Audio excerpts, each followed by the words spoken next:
It's 1 o'clock, so let's get started. I've counted, and it's 18 days until spring. That means it's only another week until we have a change in our clocks. So yay, boo. Just my personal preference. Today, our program is competing with the University of Iowa women's basketball team. So I want to thank everyone for choosing the Master Gardener Community Speaker Series 2025. Master Gardener programs use research-based horticulture, gardening knowledge, information, and practices for education, and we coordinate our service projects to promote healthy communities. We thank our supporting sponsor, Hills Bank, Ty and Lily at City Channel 4 for live streaming the program and videotaping. This video is available on City Channel 4's YouTube. And also thanks go to Shannon Balicki for her assistance, and to Master Gardeners Brandy Jansen, Sharon Jeter, Sandy Gannon, and Joyce Miller for their assistance. Today, each speaker will present for approximately 45 to 50 minutes, and will then take your questions. The audience, both in-house and online, may not be able to hear your questions, so we ask that you step to the microphone following each presentation. And please avoid walking near the cameras because videographers are using wide-angle lenses, and we don't want you ducking because your awkward moments will be captured and shared. Evaluation forms have been placed on your table. Please complete an evaluation form for each speaker and return the forms to me. If you haven't already, please silence your cell phones. And if I were to name today's program, I would call it All In for Iowa. Today we're covering soil health, prairie restoration, and pollinators, and we have a great lineup. When Iowa was settled in the mid-19th century, farmers worked a complete system, growing animals to feed the owners and using their waste to nourish the soil. That practice changed after World War II, when chemical fertilizers became the norm. Soil is the most important aspect of gardening and farming. Healthy soil is vital to growing and cultivating a soil food web. Our speaker lineup today has changed just a little. I'm sad Hillary Olson is unable to be here, but I am especially pleased that National Resource Conservation Service Specialist J.D. Hollinsworth is with us today. He's addressing building soil health. He has a strong farm background and an Iowa State education. After graduating with a degree in agronomy, J.D. worked at a private research farm before launching his career with NRCS as a soil conservation specialist in Fairfield. He has worked as a district technician, a watershed coordinator, and served as a civil engineering technician with NRCS. He is kind of a jack of all trades. He lives in Packwood in southeast Iowa with his wife and children. He farms with his dad on the family farm. In 2013, they began using no-till and cover crops, and now use no-till cover crops on all the acres that they farm. They've raised cereal rye for cover crop seeds since 2019. Please join me in welcoming J.D.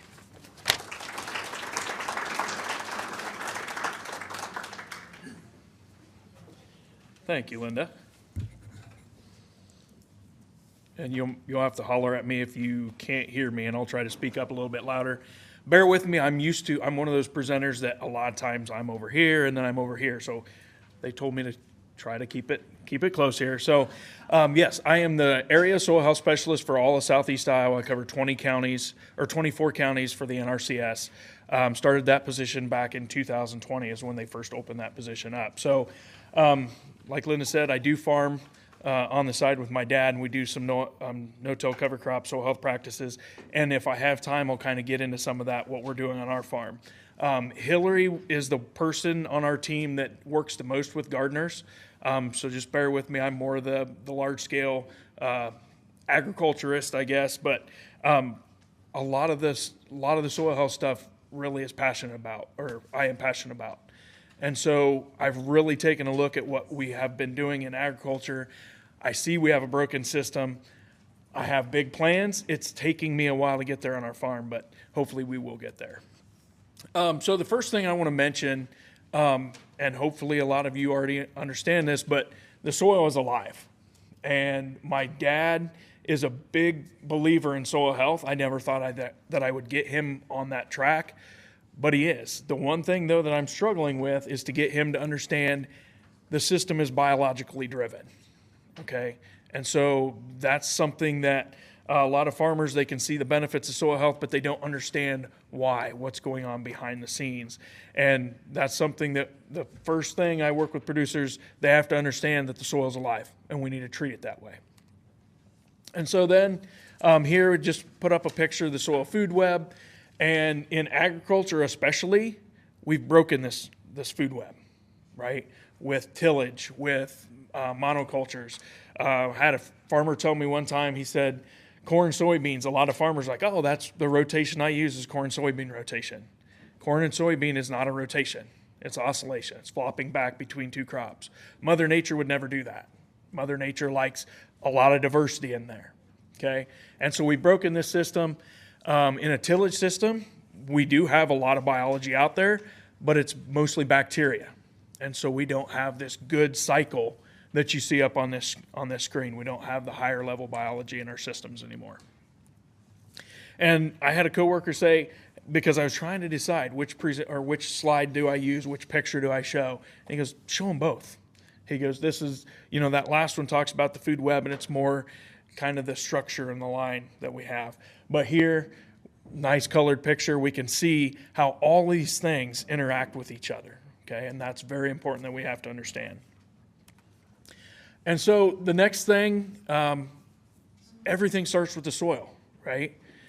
Without the soil, we can't grow crops. And if we can't grow crops, we're not going to be sustainable for our own lives. So first of all, you got the inherent properties of the soil. And these are things that, they've changed very little, if any, over time. And you have things like the climate, topography, the biota. The parent material is big. If you've got soils that are derived under timber, the soil health is inherently going to be a little bit less. You have more of a diverse biology potentially, but that soil just hasn't built up quite as much as it would under a prairie system. And then obviously we have time in there as well. All soil takes time. Growing up, I was told soil organic matter, it took hundreds of years to build. Okay, and they said, so in their current farming system, there's no way we can build the soil that we've got, like the organic matter. On our farm, in between 2000, I think it was 14 and 2022, we took soil samples, looked at organic matter. We actually increased organic matter, and between those 8 years, we increased organic matter 1% on our farm. So it can be done, and we're not doing anything super high level, and so hopefully I have time and I'll get to some of that in a little bit, but we're not doing anything crazy, and we have been able to build soil organic matter on our farm. And then that leads us into the dynamic properties of the soil, and you can see here, this is where the land management, what we're doing with our soil, whether we're tilling the soil, whether we are doing no-till, whether we can get, a lot of these soil health practices that I'll get to in a little bit. If we can add all those things, then we can start changing the dynamic properties of the soil. And here, I've got up here, some of the inherent properties make a difference on the dynamic properties of the soil as well. But so the organic matter, the soil structure, that's another one that we can see a fairly rapid change in, depends on the number of soil health practices that we use. The infiltration rate, that's another one I work with a lot with farmers. That's kind of a big priority for them. They want that water to go in the soil. A lot of times we talk in the soil health world, somebody says, well, how much rain did you get? Well, the joke is between the soil health people is all of it, okay? It used to run off, right? And my dad noticed that. That was one of the first things when I started doing no-till and cover crop, and hopefully I have time here for another demonstration too. But my dad right away said, man, I see changes in your soil. The water's not ponding on your soil. I don't see the gullies on your soil. And so then that's where he was like, okay, now I need to start adopting those practices as well. Bulk density can be kind of important for some producers. The aggregate stability, again, this demonstration will show you that. and then the water and nutrient holding capacity.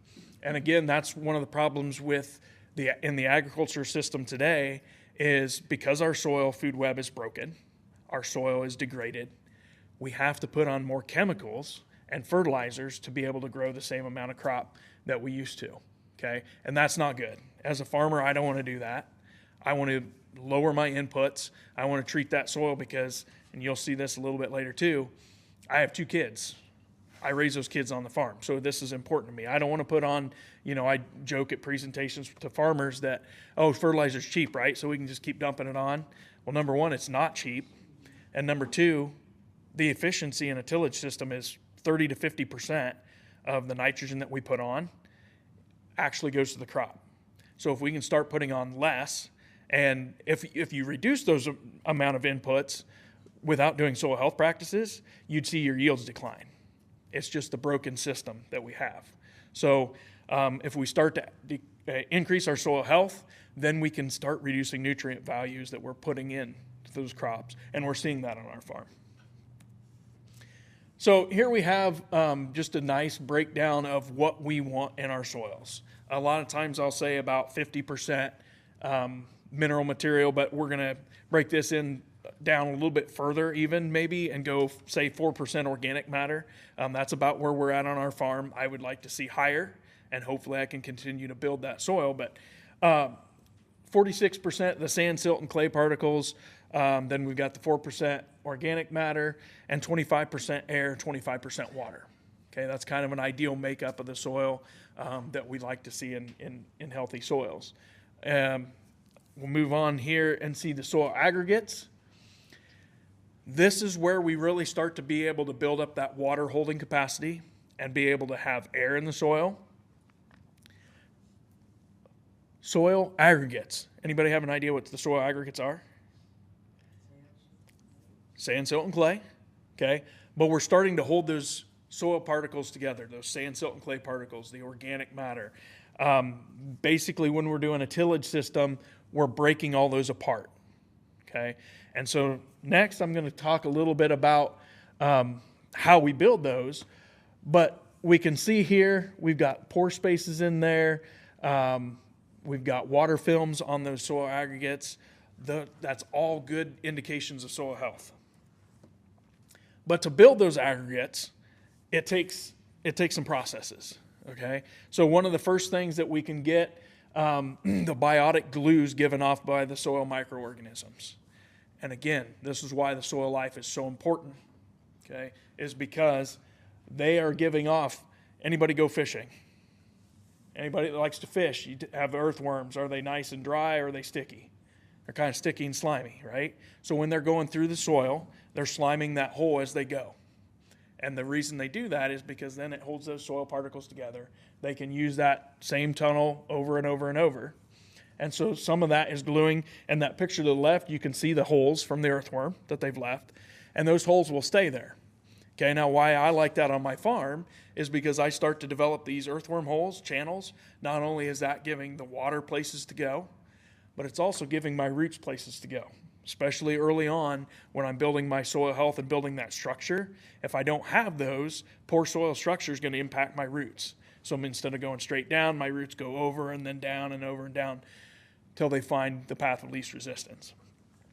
The fungal communities, the bacteria, all these microorganisms in the soil release root exudates or release their own glomalin, and depends on the type of bacteria and type of fungus. They all give off a different type of exudate.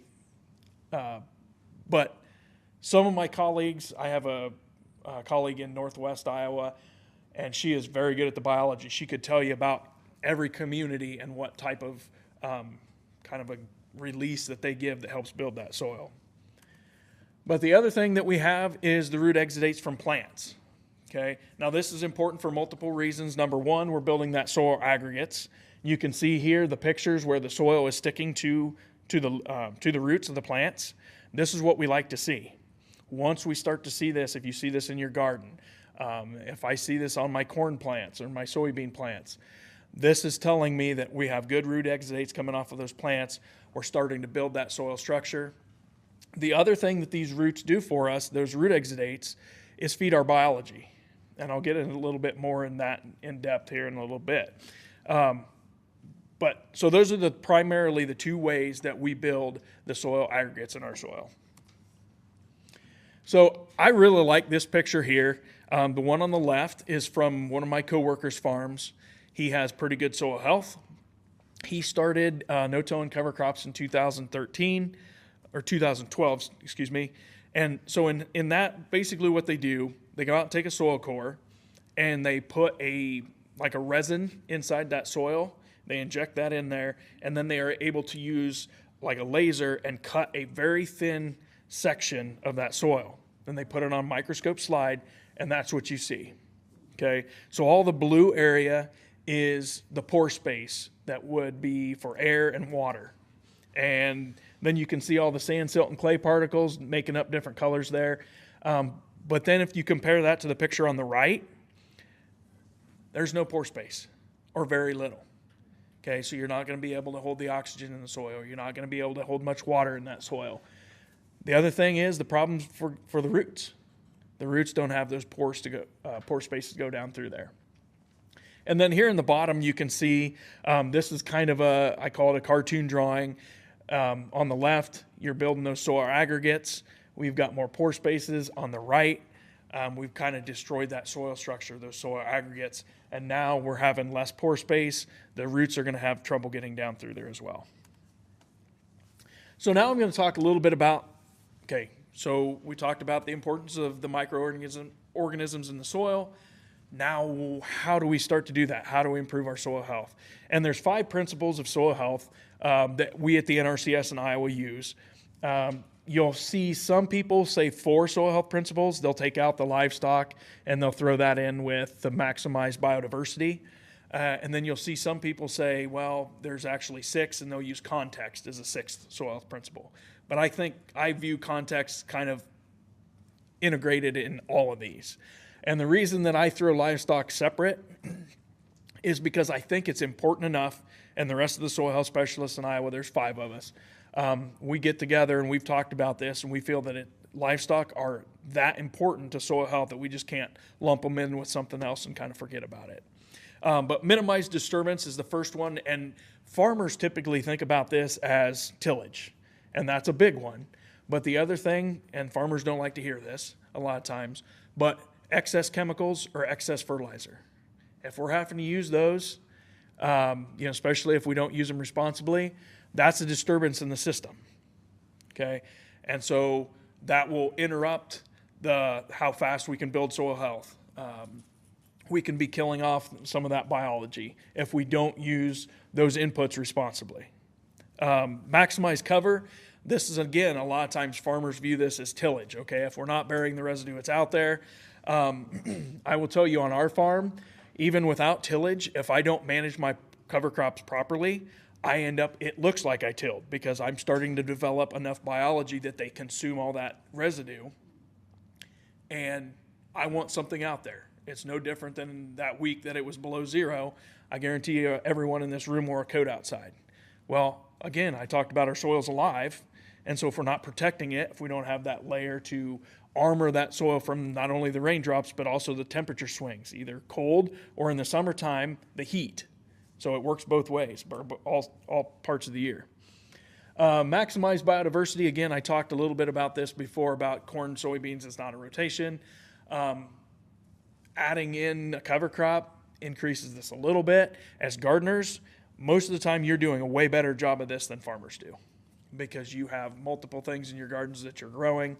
But any little step that we can take, we can see improvements. Okay, just like I said, Mother Nature never puts 2-3 things out there. There's always a whole bunch of plants out there growing. And my belief is that if we don't do that, if we don't put the diversity out there, Mother Nature is, and that's where we end up with our weed pressures. And that's just one of my opinions anyway. So the cover crops can do this, but the other thing is if as farmers we can start doing rotations, then we can see some improvements. We've worked with Practical Farmers of Iowa quite a bit on this, trying to develop other markets for other products that we could grow as farmers to try to improve our diversity of crops that we're growing. Continuous living roots. This is another one that's important. A lot of times farmers don't quite understand why this is, but then it goes back to the biology. Okay, the roots give off those exudates, and that helps feed the biology. And so when I do presentations for school kids, I talk a lot about, especially if I give a presentation before lunch, I'm like, how many people ate breakfast? And of course, they all raise their hand. And I said, how many people's hungry now? They all raise their hands. I said, well, the biology, sometimes we expect them to live for months without putting food out there for them. And they're like, oh, they didn't think of it that way. And so this is one that's very important to keep our communities building and keeping them fed. But that's one that a lot of times farmers don't think a whole lot about. And then integrating livestock, grazing cover crops, just like the bison, before we settled the land, had the bison and all the animals out there eating on the stuff that was out there. And they're helping the saliva, the back end products, that's helping build that biology. And the similar things that we can do with grazing cattle today. My coworker has livestock, and his soil health improved a lot faster than what the typical farmers would because he's out there grazing those cover crops. So all those soil health principles, the two basic things that we're trying to accomplish with all those, with those 5 soil health principles, number one, feeding that biology. Okay, so that's a huge impact thing that we need to do. We want to continue to pump good, diverse food in there. It's just kind of like, this is another thing that I like to talk to school kids about. I said, well, if I gave you cheese pizza for free, are you guys going to be excited? And they're like, oh, yeah. And I said, what if 2 months I only give you cheese pizza every meal? Well, that's not going to be much fun. I want something else. Same's true with our biology, okay? Different root exudates, different things out there. That's going to help develop a better microbial population out there. And then the other thing I've kind of touched on a little bit, but we fed the biology. Now we want to protect that habitat, okay? Providing that layer, insulation against the cold swings. We've actually seen temperatures. We've gone out and taken soil temperature readings. 2 fields right side by side. One had no-till and cover crops. The other one was a tilled field. And this wasn't even like late in the season or later in the season when it gets really hot. This would have been early June. We noticed a 30-degree temperature swing from the no-till and cover crop to the tilled field. Okay, that was 10 o'clock in the morning. We saw a 30-degree temperature swing. Later in the afternoon, if we would have gone and checked, we probably would have seen an even bigger temperature swing. And anytime we get temperatures over 130 degrees, we start to kill off that biology. Okay, so that's going to be important a little bit later and something I bring up as well. So cover crops, if you go down through here and look, these are the 5 soil health principles. And this is why cover crops are the missing thing. Back in the 80s and 90s, farmers started to try to use no-till in their systems. And a lot of farmers were like, I saw this big yield hit. It's not working, so I'm going to go back to tilling. Cover crops were the missing part. Okay, you guys aren't, Washington County isn't too far from here. Washington County producers started to see this.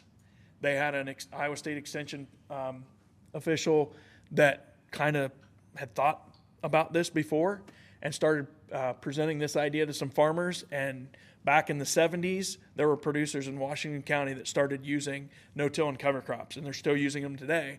And that's why Washington County is the #1 user of cover crop in the state of Iowa. All because one extension agent was willing to say, hey, let's try this, see if we can't make this work. And so you can see all these things that the cover crops can do for us. Okay, they check all the boxes, and that's why it's so important. I actually talked with farmers sometimes about, okay, they're saying, I'll give you no-till or I'll give you cover crops. I don't want to try both at the same time. Cover crops. Start with cover crops. That's the most important thing. Probably 15 years ago, I would have told you the other way around. I would have said no-till is the most important. But after what I've seen in talking with farmers, if they take cover crops out of their field for 1 year, they see a decline in their soil structure that fast. So that's why it's so important for us to have cover crops. Like I said, I have very little experience gardening.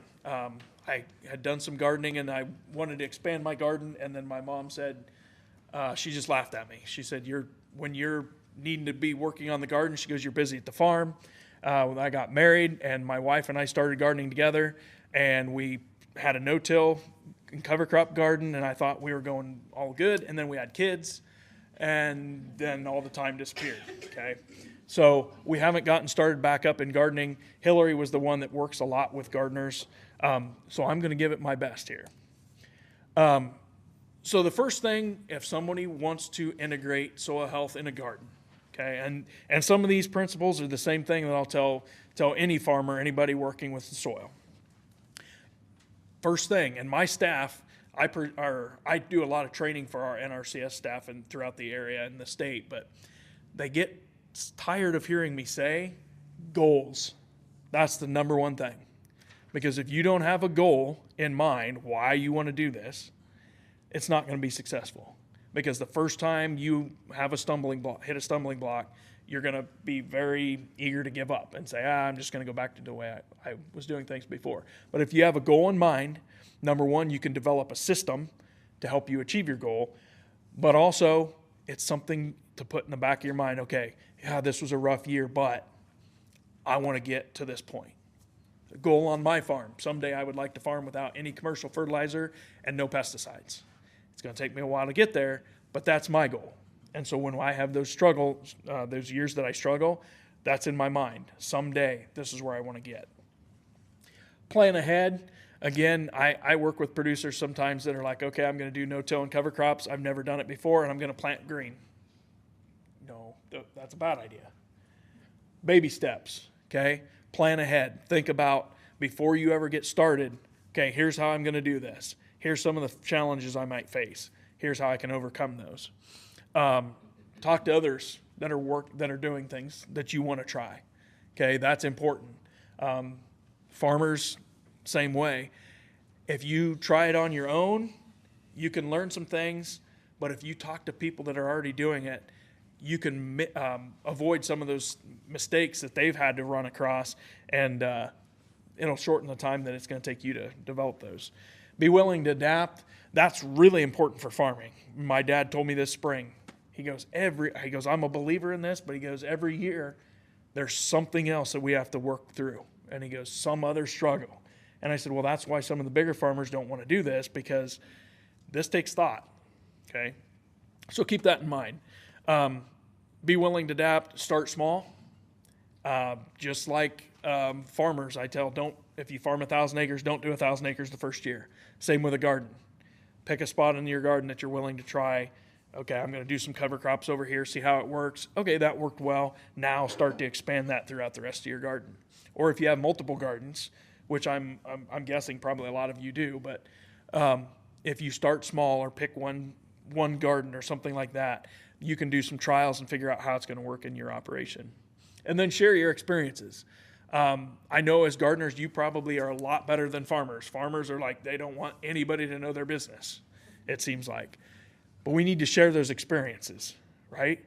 Not only the struggles, but the successes, okay? And if you talk to a farmer and they're like, oh, this is great. I've never had any problems. You probably don't want to take their advice, because I guarantee you, if you're doing some of these things, you're going to run into some struggles. Soil health in the garden. These are just some things I threw up there, whether it's no-till or strip till, whether you're just tilling where you want to plant your seeds, or till an area. Maybe you have a lot of the garden that you don't need to till, but a certain produce that you say, oh, I know from experience, I really struggle with this one, so I'll till this little area. Rotation or diversity, again, as gardeners, you're doing a lot better job of that usually than in the agriculture sector. And then I like that we've got some pollinator and some prairie people coming up talking about, because I think that's one thing. And if I get to it, I'll show you some pictures of things I'm doing on my farm, trying to integrate, trying to mimic Mother Nature a little bit better. I know I'm not going to be perfect, but. And then animal manure or compost. This is becoming a bigger thing with the NRCS. They have a practice standard for compost. And, my thought throwing this up here was maybe you've got a neighbor that has backyard chickens and they're like, I don't know what to do with my manure. And maybe you might say, hey, we'll work together, we'll compost that, and then we'll use that on the garden. I'm just throwing ideas out there. This is something I would love to do, compost on my farm. Haven't quite figured out how to make that work yet. Cover crop selection. Again, this is something that I work with a lot of our producers too, and trying to help them what they want to accomplish. That's the first thing. Again, hear me say it, goals, right? We have to start there. Then what is your main crops? I put crop, and then I was like, well, gardeners, you have lots of different crops that you're growing. So you have to understand what crop you're growing and how those cover crops may interact with those cash crops, so to speak, that you're growing. And it's going to take some thought process. This isn't something that you can say. I shouldn't say you can't use all cereal rye, because when I did a no-till and cover crop garden, I did use all cereal rye, planted the whole garden to it. It was about 3 feet tall in the spring when I turned it and then planted into that. And then I'd bring in the grass clippings, and then I'd got weeds because I didn't know what I was doing. But it takes a thought process. Planning, when do you want to seed? That's the next thing. I don't know a lot about the soil health and gardening, but what I've been looking into is you might have some cover crops that you want to plant in the fall and you want them to overwinter, and you're willing to let them go a little bit longer into the system because maybe the garden product that you're growing, you don't have to plant until maybe June. So you can let that cover crop grow a little longer. But if you want to plant your garden, a certain area of your garden in, say, March, maybe you don't want that overwintering cover crop. Maybe you want something that's going to winter kill. So those are things to think about. And then this is a big one. I tell this to producers too, farmers. How do you plan to terminate? Because never fails. I got a call from a producer this spring. He said, I planted cereal rye for the first time ever last fall, and it's head high. What do I do? I said, should have planned ahead and got it terminated way before it got head high in your first year of growing cover crops. But so that's something that you need to plan ahead and think about how you plan to terminate. Some termination things I just kind of threw up here. Winter kill, that would be turnips, radishes, things like that. Anything that will not survive the winter. Now, the one thing you need to make sure of is even some species like turnip and radishes that normally would winter kill, even in the ag sector, we are seeing every once in a while there's a year that they will overwinter. And so then we have to think about, okay, now what if that happens? Just be prepared for that. Tillage, this one I struggle to put up there because I really don't like using tillage as a method of terminating cover crops, but it is an option. I am on the belief system that, hey, we have to use all the tools in the toolbox, and if that's the option that we have that's going to work best for our system, that's what we'll do for now. And then maybe 5 years into the system, then we say, okay, now I've adapted. Now I'm going to use a different management style to terminate those cover crops. Mowing and cutting, that's one that can work really well for certain cover crops. And I think they passed out some handouts that I brought. It talks about some of the different cover crop species and how different of these different termination methods can work for different species. But typically that mowing, you have to wait a little bit longer for that cover crop to mature for that to work, but it is an option. Crimping, again, a lot of times that has to be a little longer into the system. You can't terminate cereal rye, for example, when it's a foot tall with crimping. It's just not going to work very well. You have to wait till that cover crop is fairly mature. And then a tarp, I've read a lot about this in gardening systems. The one thing that I will caution you, yes, you are going to kill your cover crop by tarping it. You're also going to be potentially killing some of your soil biology, because if we get that soil really hot, okay, we're trying to limit that the sunlight getting to them and things like that, but we're also increasing the heat within that, if we get that soil temperature over 130, we start to kill some of that biology. So that's just something to keep in mind. I don't know enough about the tarping to say, yes, how much you're going to kill your biology. But again, it's the tools in the toolbox, and you have to think things through and see if it makes sense for your system. So I'm going to leave this up here while I start this next demonstration, but Hillary sent me this first one. I know it's from Indiana, but it's a website, and they had a lot of good information on there, garden specific, and some of its links to other sites, but they had a lot of good information on there. And then this Midwest Cover Crops Council, they had some really good information that they will start to do a produce cover crop tool. So you can type in what produce you have, and they'll help you pick out a cover crop. They don't have that finished yet. Right now it's just for the ag sector, but they are working on that. So now we'll see how this works, if you guys can still hear me. But so I'm going to do a little demonstration here. I've got 2 soil samples, 2 soil aggregates, and it might be a little hard to see back from in the back, but this is off my farm, no-till and cover crop. This is off my neighbor's. I just jumped the fence. It's 50 to 100 feet apart, not very far. Same soil type. The only difference is the management. Okay, this has had, 12 years now, no-till and cover crop. This one has continuously been tilled. And like I said, it's probably a little difficult in the back to see, but there's a color difference. That color difference didn't used to be there. We're building organic matter. We're not destroying our soil. So now, and the reason I brought this one instead of my big slate tubes is because this is something that you all can do at home. It's not, I've got slate tubes that I can, do this demonstration. They're not very easy to get out in the farm or out in the fields or in the gardens. Well, I'll see if I can do this. See how good I am if I can do both hands this time. So basically what I'm doing is I'm simulating a rainfall event on these soils, and I'll hold these up once I get. The left one is the tilled, or yours? This one is the tilled, this one's the no-till.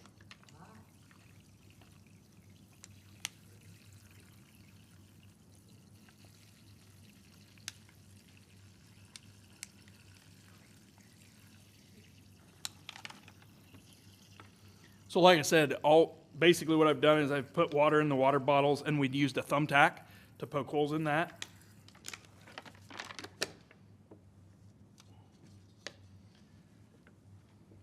Okay, as we can see, we do have a little bit of soil left in this one.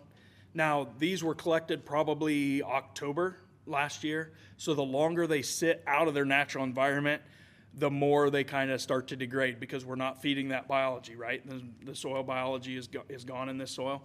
But obviously we can tell there's a water quality or clarity difference, right? We have a lot more sediment in this one, okay? So when I saw this demonstration, it was in the slate tubes, not in these littler ones. I went home that day and I stopped tilling on my farm. This was impactful enough for me, because not only are we losing soil, but our nutrients. We put chemicals, fertilizer, whatever on this, and it's all ending up in filling up our ponds that we spent good money on, going down to the Gulf, taking those nutrients with it. I want my soil, I want my fertility on my farm, right? So that was very impactful for me. So I think I got a little more time here. I'm gonna go through a little bit about what we're doing on our farm. I know probably a lot of people in this room have heard of the carbon intensity score. And so we've run some numbers on our farm. There's a company, there's a company down in Washington that does a lot with soil health testing and carbon intensity scores and things like that. And so I don't know exactly what's good numbers and not, but there's a lot of companies that talk about going carbon neutral. On our farm, we have a carbon intensity score of -21. And so basically what that's telling us is we are putting carbon into the soil. We're keeping carbon on our farm. And that's pretty big for me. I hope someday that maybe the markets will reflect this. There is talk that the markets could start rewarding farmers that are doing these practices by maybe their grain is worth more than people that are just going out and tilling the soil and things like that. So What are we doing on our farm? We're 100% no-till and cover crop. Had a mistake in here. I put corn soybean rotation, right? It's an oscillation. We're flipping back and forth. We are growing our own cereal rye and wheat for cover crop seed. So we have a few acres that we take and set aside for that. Depends on the markets, how things work out. I think I might like to start growing a little more and selling cover crop seed. Depends on the year. Sometimes we have enough to sell to other producers and sometimes we don't. We're a little bit different than a lot of producers.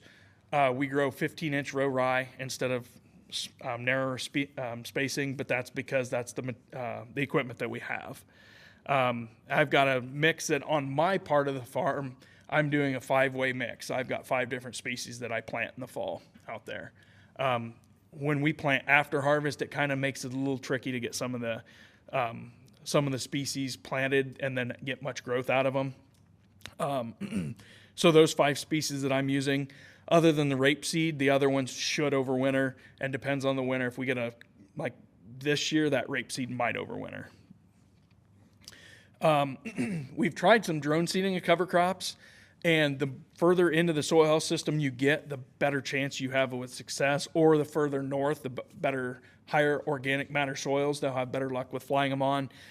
We've had kind of mixed results with that, but then we have a lot of other conservation practices. We have a lot of terraces on our farm, a lot of waterways, sediment basins, pond.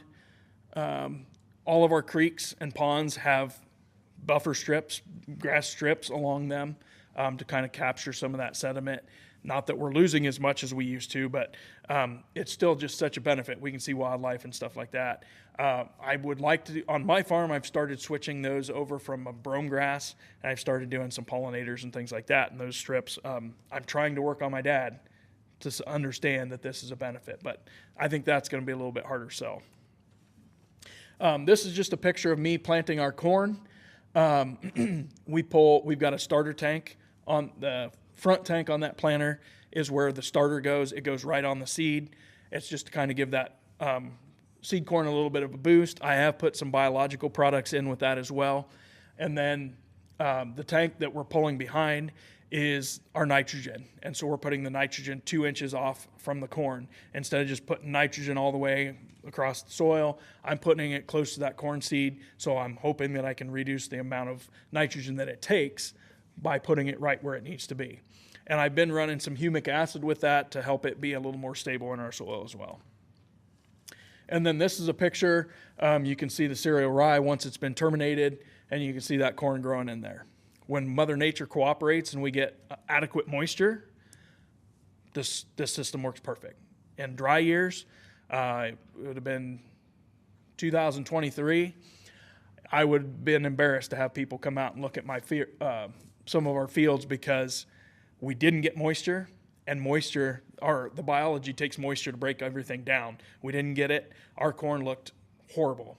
But at the end of the year, when it came time for harvest, our soil biology was built up enough, the soil health was built up enough, that corn made up for it late in the season, and we ended up with a very, very successful yield. This is planting into our soybeans. Corn, sometimes we plant into green cereal rye, sometimes we plant into terminated cereal rye. Soybeans, we have found no reason whatsoever to terminate the rye before we plant beans. There's none. The soybeans love being planted in the cereal rye. I think it has something to do with the nitrogen. The cover crops taking nitrogen away from the soybeans. It makes the soybeans nodulate better, and then they do get a boost of nitrogen from the rye decaying later in the season and kind of gives them a boost. So here you can see the soybeans in that residue. This has been a very nice system for us. We really like it. This is what happens when Mother Nature doesn't cooperate in the spring, early on. Last year we had 8 acres that we had planned on roller crimping, and we wanted to try it, and then this happened. We had 3/4 of our acres. Cover crop was headed out because it kept raining, and so then we did some roller crimping, and this is what it looked like when the beans came up. And we found actually that if we wait for the beans to get up and then roller crimp it, we have better yields than if we roller crimp it before the beans come up, which confused me a little bit. But I think the beans like being hurt a little bit for some reason. It doesn't make sense to me, but they like being stressed. Stressed is a better word. So then here's just the cereal rye we're growing for seed. This is a picture of the mix that I seeded last fall in November. And then this is my field and the neighbor's field. Side by side, you can see the soil structure on the left is a lot better.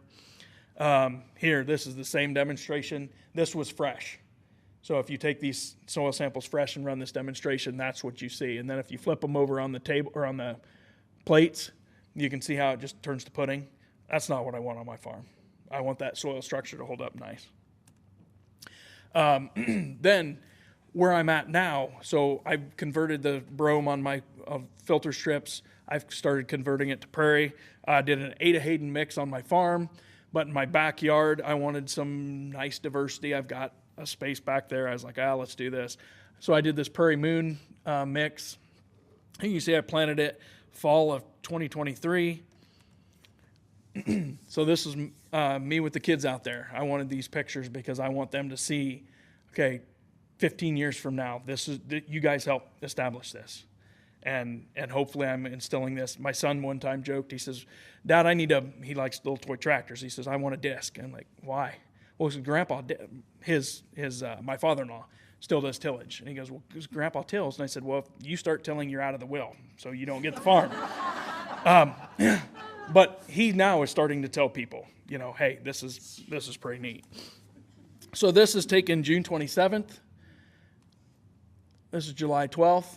Now I tell a cover crop seed dealer or a seed dealer said, hey, can I share some of this? And I said, yes. Don't tell people this is going to happen year one. I was out there every night pulling weeds because I wanted it to be successful. I didn't want to have to mow it. That it hurt. The first day I saw flowers coming up, I was like, I can't mow that off. So I started pulling weeds. This was July 22nd, what it looked like. This was August 15th. And then September 9th, that's what it looked like. So it was a labor of love. My DNR wildlife biologist in the office, he's like, you're crazy. Why are you doing this? I'm like, because I want it to look good, and it hurt me to go out and destroy flowers. And so I said I did enough of that on my farm where it was too many acres to do. But I said this 40 by 40 area, I said I can pull weeds. I want to have something that looks really good. Whoops. And then this is why I do what I do. This is why, when I present, are there farmers out there that don't care about the environment? Absolutely. But there are a lot of us out there that those two kids I raise on the farm. They're right there. So if my soil disappears and I can't farm anymore, it doesn't do them any good. If I pollute the water, I don't want them getting sick, right? So there are a lot of us farmers that do care because this is impactful. When I present to farmers, this hits right in the fields for them. So with that, I'll open it up to any questions. If you have questions, please step to the mic.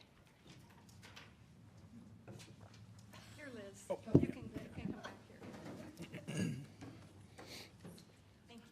I want to rehab, I garden with a neighbor, and I think he just wore out his garden soil. So we're going to do a bi-year, and I want to build up the soil. I bet manure on it last year, but it's got too many squash bugs and all that other stuff. Is there like a recommended crop cover that I can put on the off year to kind of help build up the soil? Like, would it be like a rye, or is there like a mix that would be? So as far as specifically, the things that I would look for, number one, I would do a mix. The more diversity in a mix, when we have an off season where, say after small grain harvest, that gives us a better window. I would not put anything less than 10 species. Dr. Christine Jones recommends at least 4 plant families. Okay, and if we can and it gets into complicated, but if you have the crop types too, if you have a warm season broadleaf, cool season broadleaf, warm season grass, cool season grass, if you can get all those together, and then the more plant families that we can introduce into a mix, that's going to be better. Okay, so that's one thing, is it's definitely a mix. But the other, there's lots of places out there. One that I know I know about it specifically because we've had a chance to tour it. Green Cover Seeds in Nebraska is one. And maybe there's other people around that have good cover crop suppliers. That's just a place that we have toured that has, they send cover crops all over the place. And so, but the one other thing that I think I would talk with the seed supplier would be, okay, here's the pest issues that we have. We don't want something to create a green bridge that, okay, we put this out there and all of a sudden now we just gave them a habitat for the squash bugs and we made them worse. So that's something that I would keep in mind too.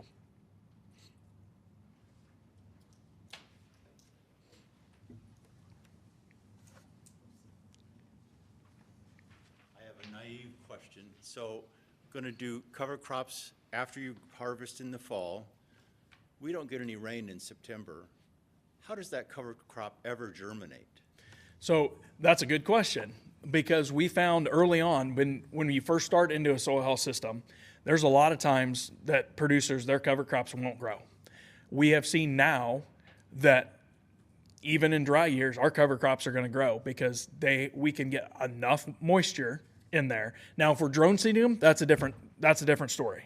Okay, but as long as we're putting them in the soil, we have had excellent success getting germination in the fall. Even when some of the guys that are not quite so far into their soil health system,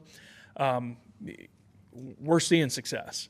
The one other thing that I would mention quick, because that made me think about that, is terminating our cover crops in the spring. And again, remember, I want to get away from using chemicals. Right now, we're not there. And so terminating with Roundup in the spring on our ahead of corn, a lot of times they talk about how the temperatures have to be really warm for chemicals to work. We have found, because of our soil health, it's kind of like if you guys had a party, you were going to have 50 people in your house. Are you going to leave your thermostat set at 74 the hour before the party? Probably not. You're going to turn it down because all those people are going to increase that temperature. We're finding the same thing with soil biology. When we get healthy soil, we've got side-by-side pictures of a tilled field and a no-till cover crop field. And the no-till and cover crop field, the snow is actually melted sooner than the tilled field because that biology is active. They're moving around in that soil. So we can actually, our rye will wake up sooner and have growth sooner because our soil health is built up. So that's a good question.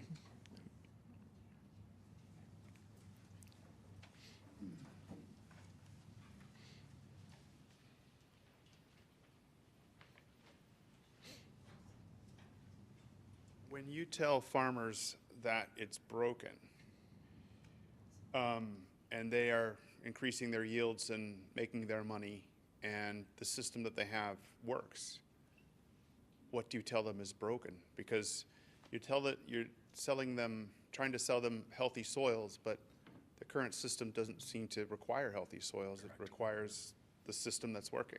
Mm-hmm. So what specifically is broken, and how do you describe it?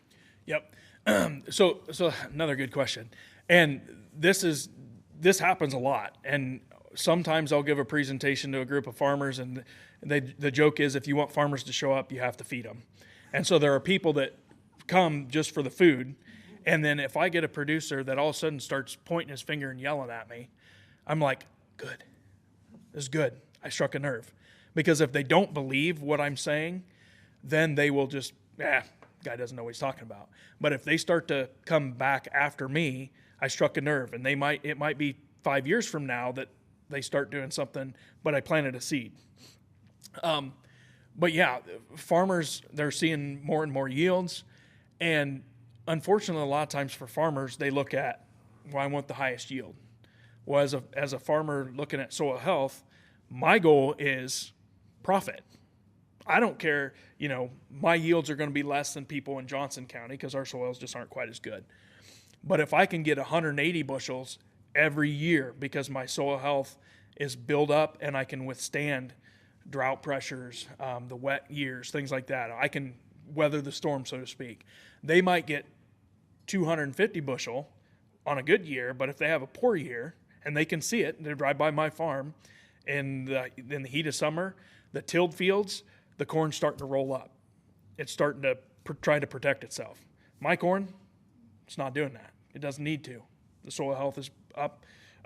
You're building them, or you got plenty of moisture in there. You're getting moisture coming up from the soil. They might have worse yield. When I talk to my crop insurance person, she goes, "Why are you spending more?" They're selling a product. She's telling me your yields are here. Their yields are like this. So that's what we try to say. Okay, yes, you can grow really good yields, but what's your profit? What's the bottom line? And so if they're having to put, and we're finding it year after year, they're having to put more and more fertilizer on to achieve those high yields. Where if we're starting to cut, like some of the Iowa State recommendations, you're around 1 to 1.1 pounds of nitrogen per bushel of corn. Well, if I can get down to 0.6, 0.7, that's going to help me, right? It's money I don't have to spend. So that's what we kind of try to help them understand is, yes, you are seeing you're still making money and you're still buying this equipment. But that's the other thing is I don't have to have a 400 horsepower tractor to pull tillage equipment anymore. We don't have that. We can get a smaller tractor that all we have to pull is our planter. And then as soon as we're done harvesting and planting our cover crop in the fall, I'm done. I can go, do whatever I want. Whereas now they got to start their tillage operations. And then in the spring, they have to go out and do their tillage operation. And seeing the pocketbook when they're spending all that money on fuel and those big high horsepower tractors, some of them are starting to see, okay, it's not necessarily all about the yield as long as the return on investment is there. That's where it really counts. I had a farmers from Washington County come and talk about what they've been doing to their farm. I was so impressed. They do the cover crops. They're using a lot less nitrogen. Mm-hmm. They're putting manure on too. Yes. And they're really their neighbors are doing this too, and they're putting a lot less money into growing the crops. Correct. Yes. Yep. That definitely helps. Okay, back to home gardening. Okay. So a lot of our vegetable crops hang on really late in the season, especially it seems like we haven't had a killing frost, until later. So what is the latest date that you can plant a cover crop, and what would some of those varieties be that you can plant? Okay, so the later in the season we get, the less diversity we can have out there, because the seeding windows go down. But like for NRCS standards for what they tell crop producers, we can actually put on cereal rye.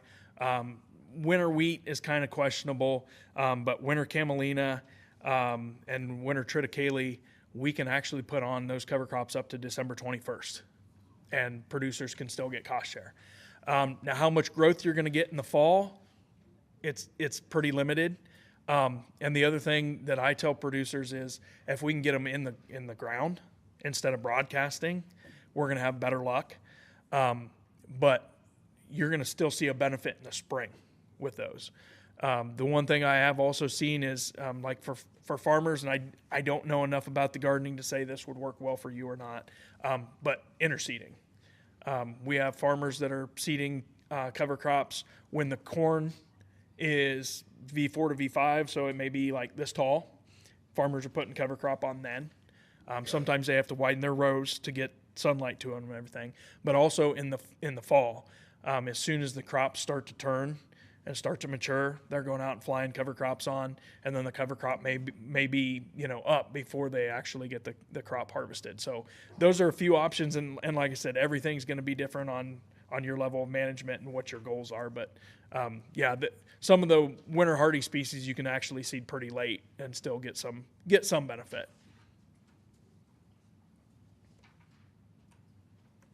Got one more. You probably don't have as many supply chain issues then with using localized cover crops from Nebraska? So like I said, most of the cover crops that we use on our farm, we grow the cereal rye and the wheat now, but It depends what we're wanting to plant. There's a pretty good local supplier down in Van Buren County that they've got enough of a food plot market that they can get about whatever you want. And I don't know where all his suppliers are from, but it seems like that's why we started growing our own cereal rye, because when we first started, it was tricky to get seed some years. At least it might be, well, we can get you 50-pound bags, but we're using, I'm planting 2,000 pounds a day. That's a lot to put in with bags. So, so that's where we started growing our own. But the longer we get into it, more people being interested in soil health, the easier it has been to get seed. Now, when we do some of the crazier things, then it's trickier locally to get them, like winter camelina is one. I struggled for a few years. Now I can finally get that. But early on, it was like, what's that? They didn't know what I was talking about. So.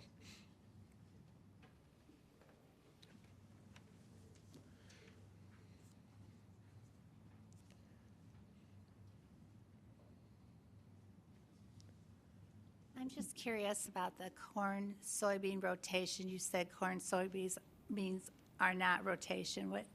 Can you explain that, or what would be rotation?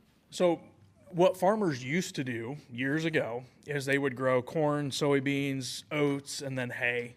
That was a very common rotation years ago, or maybe even just corn, oats, and then hay. But they were doing something different. And right now, farmers, there are farmers that are doing corn, like continuous corn in the same field, flopping back and forth the corn and soybeans. We call it a rotation, but it really isn't, because you're just flopping back and forth between two cash crops. So in a rotation, the more things that we can add, like if we add a small grain, I work with a producer down in Davis County that he has found raising a small grain in his corn soybean rotation. If he does corn, soybean, some of his acres will be rye, some will be wheat. He has found that he actually is more profitable doing that rotation. Now he has livestock, so after he does the corn, soybean, wheat, then he will plant a diverse cover crop mix, and then he will graze his cattle on there. And he has found that now, where he used to have to go out is 10 degrees below zero, and he's having to go out there, fire the tractor up, feed hay. Now he says, I can go out there and strip graze these cover crops. And he said, I haven't talked to him yet from this winter, but last winter, he said there was only 1 week, the whole winter, that he had to feed hay. He says the rest of the winter, I grazed my cover crop fields. And he said cattle did better than feeding hay. So he's really seeing the benefits. His return on investment is drastically increased since he started doing that. And he goes, when it's cold, cattle love being out there. And he goes, I don't have to go fire the tractor up. So early on, it's tricky, because then they have to learn to dig through there. But once they know what's down there, like the producers in South Dakota, for instance, are ones that have been doing this for a long time, and their cattle know, I dig through that snow. And then that's the other thing. They're eating some of that snow if they need water. They don't need as much water in the winter, but they can eat that snow and get some of that moisture rather than having to go back to a stock tank. But they will dig through that cover crop. And then the other thing is we design our mixes so we have some tall species, some medium height species, and then some shorter species. And then that kind of extends the length, because the top species will protect once they get frosted. They'll protect the lower species from the frost, and then the next level of frost protection. So it's kind of a number one, they'll learn how to dig through the snow, but also we design the mixes to kind of help alleviate some of that as well. So, If there are no more questions, let's thank JD.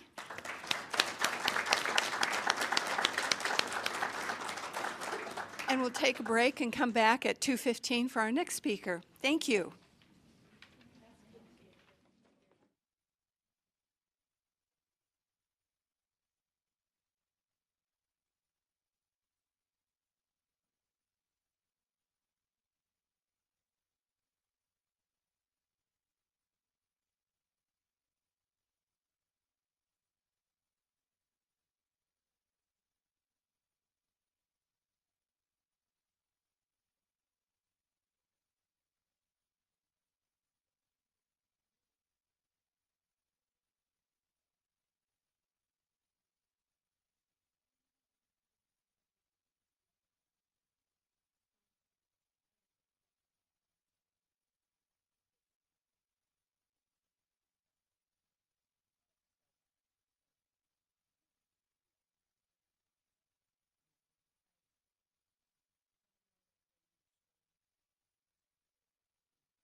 I'm sorry to be the person to interrupt excellent conversations, but we are at 2:15. So I'm going to interrupt all these excellent conversations and get started. And thank you. That was awesome. All right. Well, my name is Brandy, and it's my pleasure to introduce our next speaker of the afternoon. And I think we're going to see some beautiful slides come up from the soil just a bit and sort of really see what the rewards that can be reaped from healthy soil. So it's my pleasure to introduce Mike Fallon, University of Iowa adjunct instructor. Mike has taught prairie restoration, a field course in the UI Department of Earth and Environmental Sciences. His background as a prairie landscaper with native landscaping, specializing in restoring native landscapes, including prairie, savanna, and woodlands. It was a natural fit for the university and for his position. Mike co-wrote the design plan for the Ashton Prairie Living Laboratory, the APLL, and helped secure permission from the Department of Athletics to restore the 1-acre prototype prairie at the Ashton Cross Country course. I feel like if you go toe-to-toe with athletics and you come out ahead, then you've got some skills somewhere in there. That's pretty good. Mike and former undergraduate Megan Lentz were awarded a grant to purchase native plant seeds for the APLL, and every year, prairie restoration students hand broadcast the native plant seed for 1 acre and the new 7-acre prairie restorations at the site. Mike is a strong advocate for both the ecological restoration of former and degraded native landscapes and experiential learning in living laboratories on the UI campus and in natural areas. He's also involved in the Ashton Cross Country course BioBlitz. Next year, the 5th anniversary of this free activity, which is suitable for all ages, will be held on July 12th from 9 to 11 a.m. So please mark your calendar and help me welcome Mike. Hello, everyone. I'm going to change the frame. We'll still be thinking about soils and biodiversity and plants. But this is not a profit-driven system. This is a system for education. And I'll go through the story of how we built a prairie restoration on the University of Iowa cross-country course called Ashton Cross Country Course, and how we're using it as an educational tool and also a tool for research. So let's get into it. Okay. We started with 1 acre. Let me go through. I'm supposed to be talking into the microphone, but I'll just sort of stretch it over this way. So we start with, like a lot of things at the university, it's a collaboration between a student and faculty and staff. Back in 2018, it's when we start looking at locations on the campus.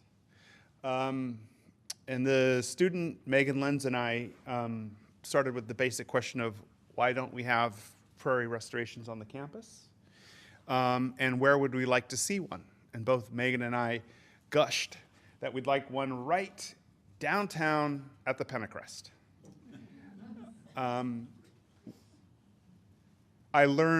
She learned that landscapes have a purpose. And the purpose of the landscape at the Pentecrest is to essentially present or sell or provide a platform for education and the aesthetics of education. It's a sacrosanct landscape. It's highly manicured, and its job is to present a view of what higher education should look like. Traditionally, and that's not really changeable. It's almost immutable. So that was the wrong place for a prairie restoration. In my fantasy world, it was the right place, but you have to be present and you have to sort of work with it. Where did we go? We went to the edge of the campus, where there are a lot fewer opinions, and the land was really not being used for much. It had been hayed, but the university had ended their contract with the farmer, and now the land was sitting unused. So we thought about a grassroots shoestring project, and we started with 1 acre, and we got permission from athletics to convert some of the existing vegetation, which was mostly non-native, to a 1 acre prairie restoration. And that was a great success because Brandy's right. Athletics is maybe traditionally conservative, and it's very sports focused, and it's not arguably that interested in biology or ecology. We had a very important player, Tony Senio, the head of athletics, and he was a bridge between the restorationists and the administration over in athletics, and he's very important. He was able to code switch between what we wanted and what they needed to hear. Very important part of the project to have Tony on board. Tony's a farmer, and he gets restoration. We also had those 2 people. Andrew Forbes is a biologist, and also Blake was at the Office of Sustainability. So those 2 were buying in and supporting the project. Since it's an educational tool, we went with 50+ species that are endemic or native to Johnson County. And we did some research. So we really wanted a gold star. We wanted those plants to be for students to sort of come to appreciate plants that were regionally native. And I'll start talking about the tall grass prairie in just a little while. Let's see. Did I hit the right button? Yep. We got permission from athletics to plant an additional 7.5 acres. So there's about 8 acres of restoration at the cross-country course. Again, we worked with students, volunteers, the Office of Sustainability Environment to put in the prairie. We got grants from the student government to purchase seed from Prairie Moon. We also harvested seed from local prairie remnants. And in the vernacular, a remnant is a small portion of native prairie that is still in existence. And it has a representative genotype of plants that are native to this area. So when you're collecting seed from those remnants and you're planting that seed again, you're working to preserve what I would call a rare book library. Those plants and those genomes that are genetics that have evolved over roughly 10,000 years. The latest development is that the new School of Earth, Environment, and Sustainability, or SEAS, is going to manage the APLL. It's going to be continued to use as a place of education and research. Okay, just taking a step back. Just a few basic little, a basic description or a few words about prairie. I love the first part because prairie is French, and if you translate prairie, it means meadow, plain, steppe, or grassland. And I'll remind some of you that there's a famous play called Pygmalion. It got translated into a musical, My Fair Lady. You might remember the tune, "The rain in Spain falls mostly on the plain." What is a plain? It's a grassland, AKA prairie. So it is, the prairie is a grassland ecosystem or biome, and grasslands exist on many of the world's continents. Here's a little graphic on grassland biomes. What is a biome? We use biome and ecosystems somewhat interchangeably. If you're a biologist or ecologist, you'll make a distinction, but here we'll say that a biome is a large naturally occurring community of flora and fauna occupying a major habitat. Tundra, forest, jungle, savanna, prairie. And in North America, we've had grasslands for a long period of time. And why do they occur? You need climatic conditions. Irregular occurring prescribed or naturally occurring fire. That's wildfire, which occurs naturally. Prescribed fire, humans. Humans have been using fire for thousands of years. Let's say the Aboriginals in Australia, 60,000 years or so. So having mastered fire, human civilization was able to progress. Many native peoples mastered fire and allowed their civilization to progress. And they were able to work well in their areas. You needed the hot, droughty, rain-free periods. You needed perennial plants. Grasses and other plants are deep-rooted perennials. Large-scale herbivory, that's buffalo and other animals that graze. Grazing turns out to be very important. The reason the forest doesn't reoccur in sort of the UK and Scotland and other areas because of grazing.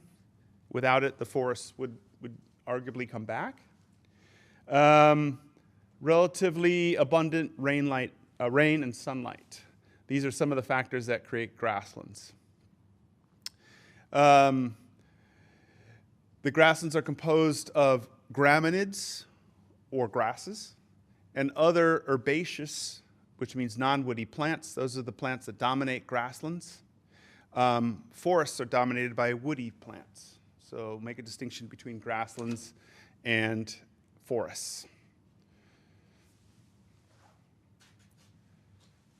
So let's zoom in to the Midwest and Iowa and talk about the central part of the North American continent.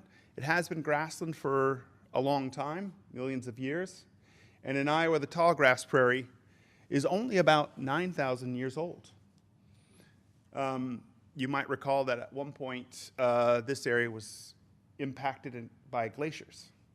So once the glaciers receded, we went through several periods of changes in plant community. We started with Arctic and subarctic vegetation, and that went to evergreen forest, to deciduous forest, to prairie. Where did the prairie plants come from? They migrated from the south. Plants do migrate, and they migrate often by animals. The seeds will stick to the animal's feathers or fur, and over time, the plants migrate north as the climate changes. So that's how the prairie got to be. There are three flavors of prairie in this part of the world. What we call the tall grass, driven primarily by rainfall. Here in Iowa, it's about 40 inches per year, and as you move progressively west towards the rain shadow created by the Rockies, you get shorter and shorter prairie. You go from tall grass to mixed grass to short grass. Immediately east of the Rockies, the rainfall is on the order of 10 inches per year. That process is called orographic lifting. As the rain moves from the west to the east, it has to lift over the mountains, and the rain falls out of the clouds via gravity and uplift. So there's a rain shadow on the eastern side of the Rockies. So that rain shadow is a driver of vegetation. Let's keep moving. So there's a basic graphic on what we'd call the different types of prairie. within the prairie east of the Rockies. It does stretch into Canada as well. We just chop it off at the border. And in Iowa, we focus on the tall grass prairie. These illustrations are useful, but I don't want you to think that they're static. The prairie changes over time, and it did change over time. So I like to use the fancy words, a shifting, chaotic mosaic, changing all the time. And the tallgrass prairie changed as a result of both naturally occurring wildfire and prescribed fire. And I should always mention the Native Americans that lived on this continent for thousands of years were a primary driver in selecting plants all across the continent. They actively managed the land. They were masters of fire. So I always want to give a tip of the hat to those people that lived here for some unknown amount of time, 15,000, 20,000, we don't really know, years before. Let's see, we've got the original tallgrass prairie. You guys, if you're paying attention to this, to prairie restoration, you've seen this graphic, you heard the numbers, they're pretty stark. In Iowa, we have lost the majority of it. It's been converted. I'm not going to hammer away at that. You know that. You know the story. But we have lost a significant. There are remnants, and those remnants are again like books in a special library, and people do access those plants, and they try to regrow those plants. Often the nurseries have harvested plants from remnants, and now they sell them. And I encourage you to purchase your seed from reputable nurseries. Do not ever dig plants up from remnants, because they're far and few between, and they're pretty special. You can collect seed from them, but you typically have to get permission, and you should always leave quite a bit of seed and never take all of the seed. But tread lightly in remnants.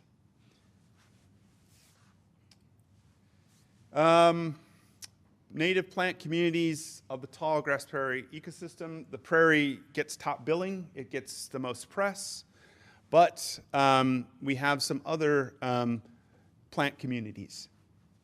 We have the savanna, and some people who have not heard about the savanna occurring in North America are sometimes shocked. I would argue that when I say the word savanna, you often will think about Africa. Yeah. But we had savanna here. The beautiful oak forests in California are also savanna. And these are plant communities dominated by large fire-tolerant trees. Trees are two broad categories: fire-tolerant or intolerant. So historically, fire would be low intensity, and it would travel through the cured vegetation, and the thicker bark of the fire-tolerant species would be able to resist damage from fire. Fire-tolerant tree species have thicker bark and can resist fire. Fire-intolerant species, the ones that typically grew along river corridors or riparian areas, they have fire-intolerant bark, and I'll name a few, like maples and elms, ashes.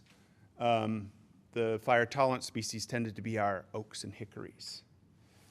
In savannas, we tended to have large, open-grown oaks.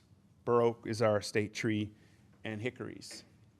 In the woodland, you had a mixture of the two, and then a forest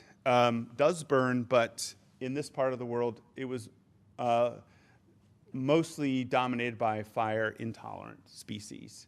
And then the stepchild of the group is the wetland, the least appreciated, but most important, very important plant community, and probably least understood.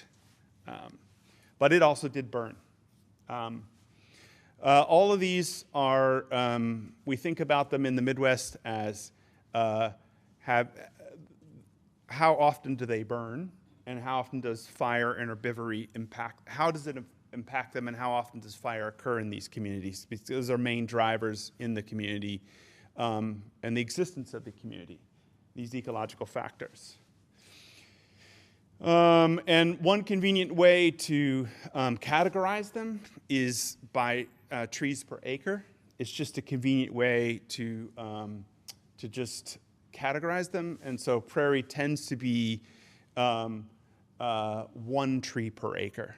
And that's just a convenient way of categorizing them. I would argue that when you're on the landscape in a native plant community, there are these gradations that occur according to aspect and topography, and they're not as easy to sort of look at and sort of distinguish, because Mother Nature doesn't really act in straight lines, as you know.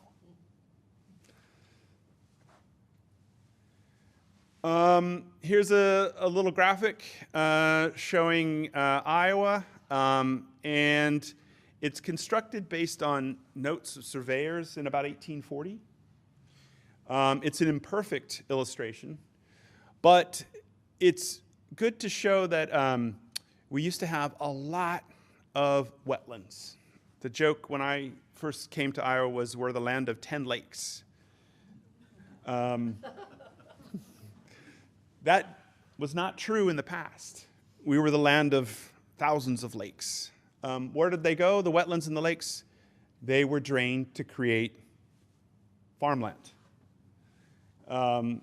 So we had, that's a flyway with all those lakes on the Des Moines lobe, and so we had thousands and thousands of waterfowl and birds flying through there. We also had a lot of prairie. 85%, I think, of the state was tall grass prairie. We were the tall grass prairie state. We had more tall grass prairie than any other state historically. We did have forest. We did have savanna. And so this map should be seen as just an illustration of what was there. And again, it wasn't static, it changed every year. But here's an example of, based on historical data that's imperfect. I'm not going to beat this into the ground. You know that most of the prairie was converted. We do have these pockets of remnant forest, wetland, and prairie. And of course, I'd be an advocate for creating more of it. And that's what we're going to get into at the cross-country, at the Ashland cross-country course. Here's a little graphic on savanna in this part of the world. We had several types of savanna.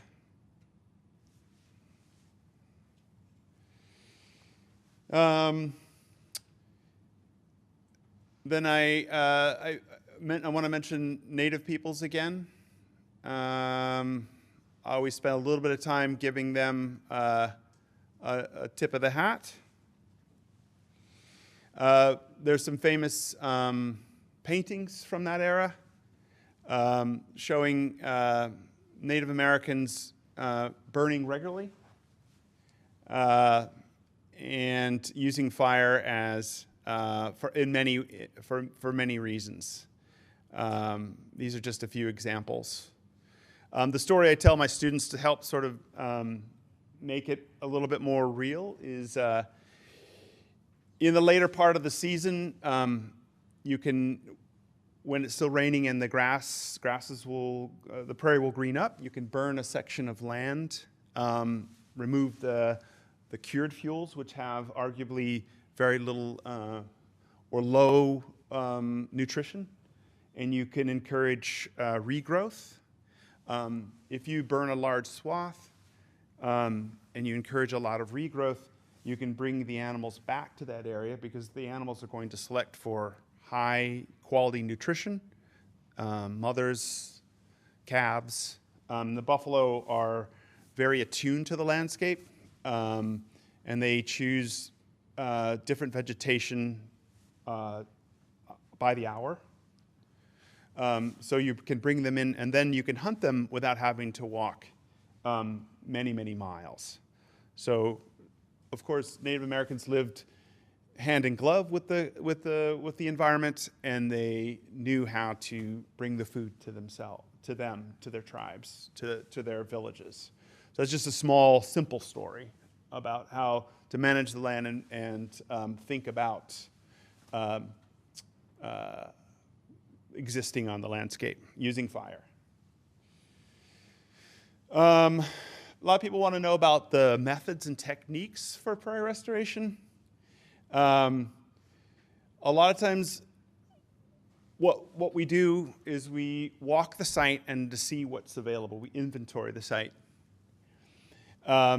If it's mostly non-native, we might consider just starting from scratch.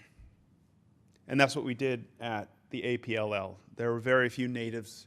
The land had been fairly well disturbed over time, and we started from scratch. And then at that time you make a note of invasive species. Some invasive species are really scrappy, and they're going to cause you some problems, so you're going to need to make note of them, and you're going to need to allot resources to highly invasive or problematic species, because they're going to be there and they're going to require extra resources. Then you can choose on how to remove the undesirable vegetation, and there's different methods. Tony Senio is a turf specialist, really. Athletics ground managers are really good at managing turf, athletic facilities, as you'd imagine. So he has his license, and he knows how to apply herbicides. We did a small dance with the devil. We did go with the herbicides, as opposed to disking, tilling, or even solarization. I think our previous speaker, JD mentioned tarping. The $3 word, the fancy word is solarization. You can put down a tarp, and then you can use the sun's power to heat the soil underneath. You can kill the plants. You can, as JD said, you can kill the biology, but you can also destroy weed seed present in the soil as well. So I would argue solarization used appropriately can remove a lot of problem species. JD's correct, you'll have to rebuild the biology, but if you use native plants, they begin rebuilding the biology pretty quickly in that soil. So I have used solarization, but solarization, tarps over 8 acres, pretty hard to do. So a lot of times you've got choices to make. You know how it is with time and labor and resources and students. So Tony was able to do that with me. The students didn't have to take part in that. I didn't want them to take part in that. And then he prepared the soil for us. Covered that. And then the students and volunteers did rake off what's called dead or cured biomass. One of the things you need to have is you need to have good soil to seed contact with prairie seed. It's not like carrots or tomatoes or other garden species where you kind of stick those seeds down an inch and then cover them with soil. Prairie seed likes to be covered lightly. I'm talking about a quarter to an eighth inch of soil raked lightly. So you need to, but you still need to have that that soil seed to soil contact. If the prairie seed germinates in cured material, the small seedling tends to desiccate or dry out, and you can kill them. So you do want to have that site prepared properly, and that means mineral soil exposed. So raking is a good thing. That's when we're starting a prairie. So there are some of my students and volunteers. Tip of the hat to Megan Lenz, the undergrad I partnered with. By the way, Megan went off to get a Fulbright and go study in Norway. So, yep. It was a joy working with her. She was very helpful. This is the 1 acre area at the Ashton Cross Country course. Tony sprayed it, and then the students are out there raking off the cured dead biomass to expose the mineral soil. Operating on a shoestring budget, that cost me $0. And the students were happy to learn, so that was fun. More of my students and volunteers, even a couple of, on the left is Matt. He's a grad student in geography, getting his PhD, so all types of student were helping.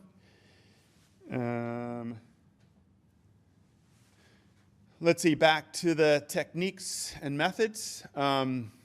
Once you purchase the seed from a reputable nursery, and I advise you not to buy the cheapest product. You can go online and you can Google prairie seed, and you might find a great deal of prairie seed grown in, I don't know, let's say Montana. That might be the cheapest product. But, and you might have beautiful plants like poppies, which aren't native to Iowa, in your initial mix.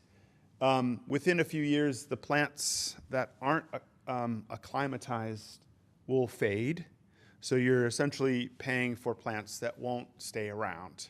So I would encourage you to buy plant species that are native and endemic to your region, and that you'll have the highest degree of success. So just in this case, it's best not to buy the cheapest product. Buy the highest quality product. And there are a number of ways to sow the seed. And in this particular case, we didn't have access to machinery. I had access to students. And so I taught them how to hand broadcast. And what you do is you take some buckets and you mix it with a carrier, and then you throw in some water, and you mix it up, and then you have the students divide up into groups, and then it's helpful to even divide the area up into lanes, and then you have them sow or hand broadcast the seed at the right time of year onto the mineral soil that's been prepared. And the good thing about sowing prairie seed is you can start in October, and you can go all the way up to April. Prairie seed doesn't mind being seeded during the dead of winter. I like to seed it when it's in contact with the mineral soil and it's covered by snow. That way my granivores, or mice, and other small creatures that love to eat seed aren't eating up my seed, the birds that can fly in. My seed is covered by snow, and then the snow and ice is actually a part of the process. Winter we think of as a nothing time, but in fact, in ecology, the big word is vernalization. The winter actually is very important for germination and other biological aspects of the prairie. For example, here the seed of prairie species are stratified and scarified by the winter process. Some plant species require the seed coat to be literally, physically altered before they'll germinate. Some plant seed have to go through the gut of animals and And then the stomach acids of these animals have to affect the seed coat before they will germinate. Plants adapt and evolve to their locations, and they incorporate the climate into their biology. So prairie species are no different. The winter becomes an important process in germination. Some plants have to go through a number of cold days before they will leaf out again. We'll see more and more impact of the climate crisis on plants as these processes are affected. So, gone over that. Here are my students seeding directly into the snow in April. And we had a great response. I said that it needed to be, the seed needed to come in direct contact with the soil. It is, because the freeze thaw, makes this, has the winter freeze thaw incorporates the seed into the soil. Let's see. Here they are. The pink flags I put out because students can't walk in a straight line.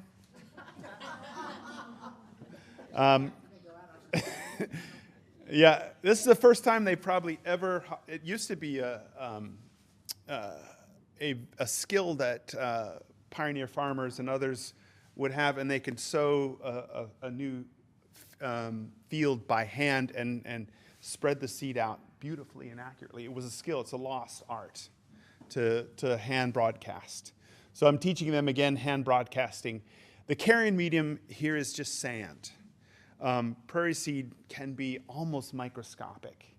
If you try to throw it onto the soil and there's a slight breeze, it'll just blow away. So you need to have it attached to a little bit of sand, and then you can sling it out appropriately.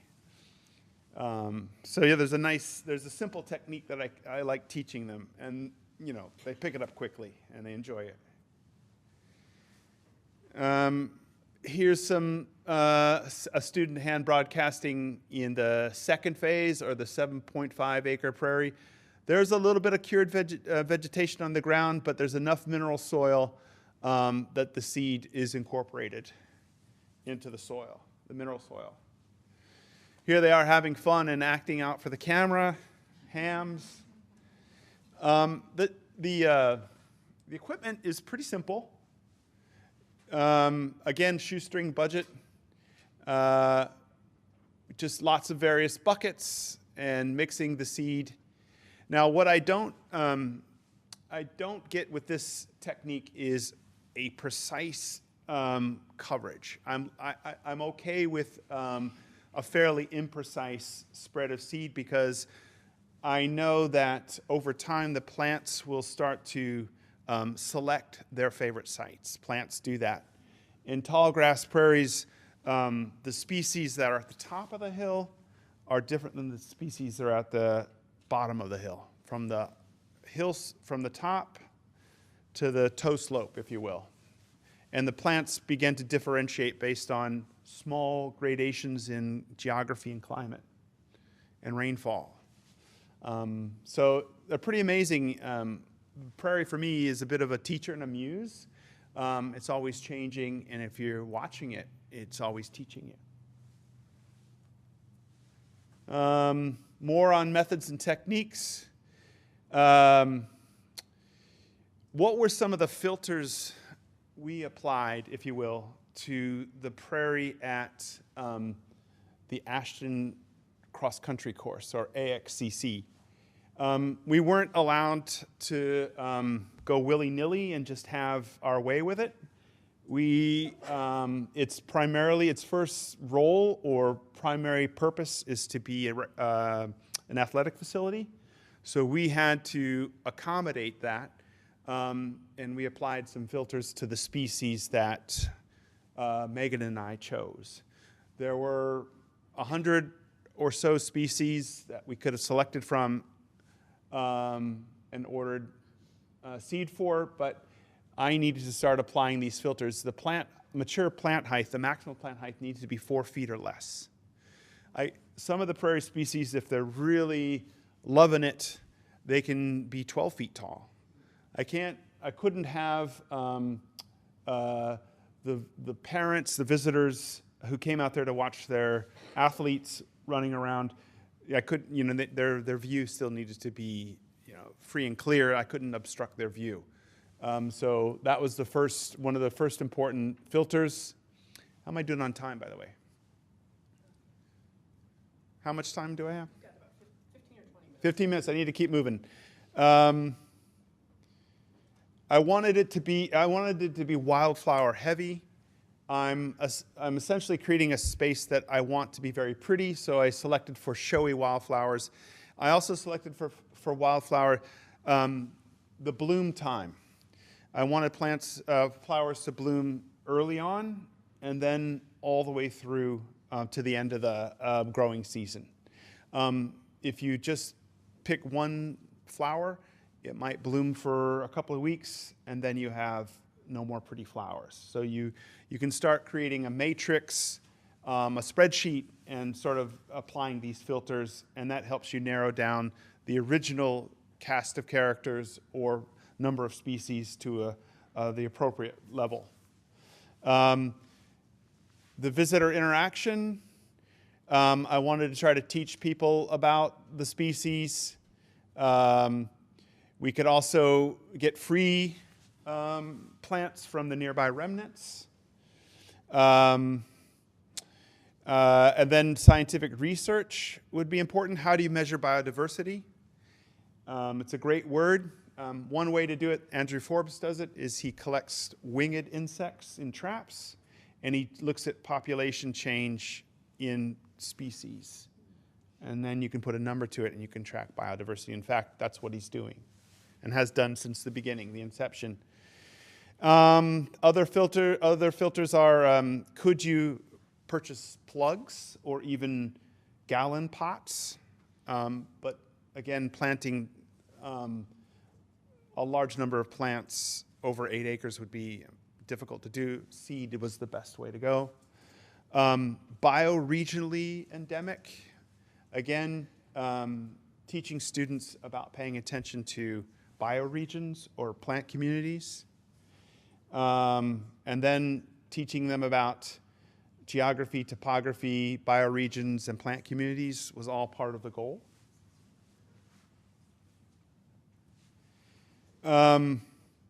Year one tended to be dominated by the plants that were colonizers.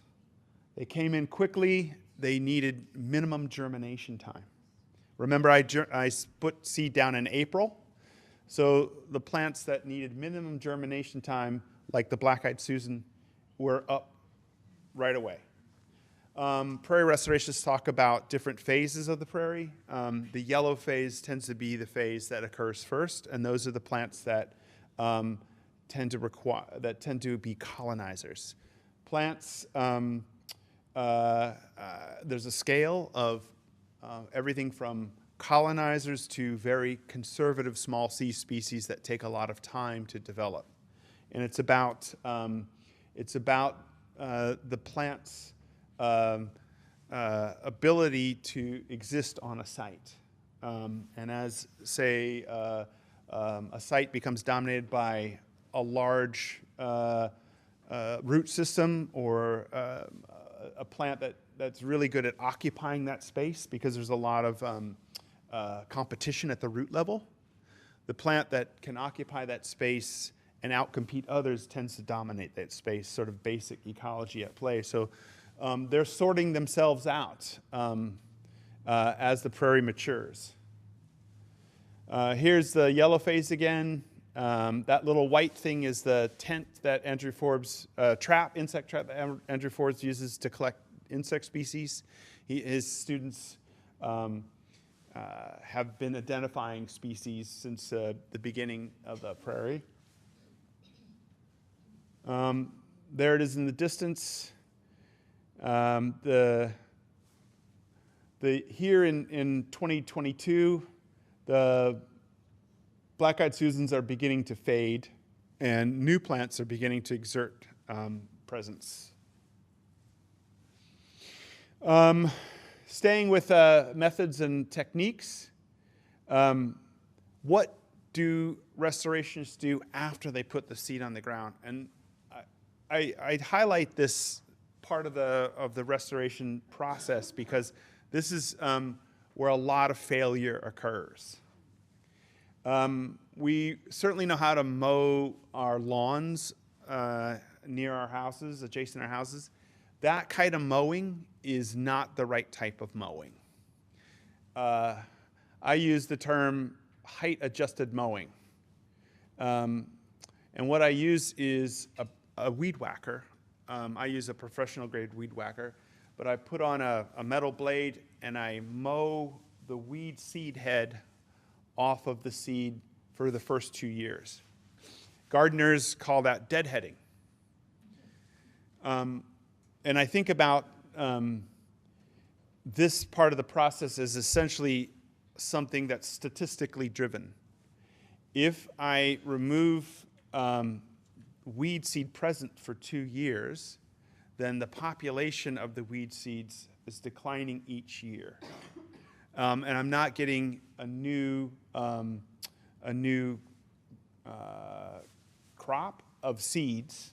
And while I'm doing that, the perennial plants can spend their time creating their root system, and they can begin to dominate the site. And I can tip the scales to the perennials during those first 2 years.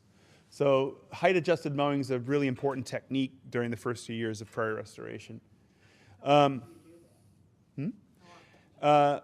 do that based on the weed seed pressure. I'm watching the seed heads of the weed seed, and I'm mowing them before the weed seeds are ripe. So if you mow the weeds and the seeds are already ripe, you've wasted your time. You need to mow the weed seed heads before they're ripe, and then they fall to the ground, and of course they're just incorporated into the soil. So you have to know your biology, you have to know your plants. That's all part of it, because getting to know your plants, getting to know the biology, I think is part and parcel of the whole thing. And then the number varies throughout the year. If I have a fantastic crop of weeds, then I'm mowing more often. It could be as small as 1 or 2 times. Sometimes if I have a large crop of weeds, it could be 5 times. When you mow the first time, they'll recover based on rainfall and sunshine. So it's an organic process. It requires you to pay attention, which I'm fine with. Then you get to do the fun thing in year 3. You get to burn it. The burns in year 3 tend to be kind of wimpy. But as the vegetation improves, the prairie vegetation is actually made to burn. And it will burn beautifully. And it's made to burn through adaptation and requiring fire as part of the process to maintain prairie. Without fire, prairie converts to forest. Mowing tends to sap the plant's viability. If you mow prairie over a number of years, it'll lose its diversity. So fire is a necessary component. You need to know that right off the bat. It's a necessary component of prairie. And then, of course, watching out for invasive species. One of the things I learned about small pocket prairies, because most of the prairies we create are small pocket prairies, is that they're surrounded by an intense pressure of weeds. It's very difficult to create and maintain pocket prairies. There's just a constant pressure from outside, whether that be human traffic or bird traffic or vehicle traffic or mower traffic. We're not very good about cleaning our mowers before they leave one area and enter a prairie. So it's quite easy to spread unconsciously an invasive species or a problematic species into a prairie, because the mowers don't clean themselves regularly as they leave one area. It's not a practice that we see this more regularly when we think about lakes, ponds, how the invasive species jump from one lake to the other because of the boats and trailers. We're aware of that. We struggle to do that because that requires a level of hygiene I think that's difficult to maintain. Last bit is into, I think, the BioBlitz. That's coming up. This is the time in which we engage the public in, and I think the university is at its best, absolute best, when it's engaging the public. It's not just something for students and faculty. It's really something amazing when it's in the community, doing its best work in the community. And that's what I think the BioBlitz does. Here's a few pictures of some of our pollinators and some of the flowers there. These are taken at the prairie. Here you see the yellow phase is over and starting to be dominated by some of the plants that have purple. The sea of white in the back is a fleabane, an annual fleabane. That typically comes in year one. You have a massive explosion of colonizer plants. They tend to fade over time as the perennials exert their power. And some of the benefits, of course, the soils. As JD said, healthy soils are the basis for healthy food systems as well as ecosystems. We talk about sequestering carbon. We talk about holding soils in place. We talk about increased stormwater infiltration. We talk about reducing the nutrient runoff and soil erosion. As JD said, that stuff tends to go downstream where we don't want it. Prairies, I tell my students, are like giant sponges. As JD said, the organic matter, the biology holds soil. The plants themselves, with their deep-rooted systems, transpire the rainwater.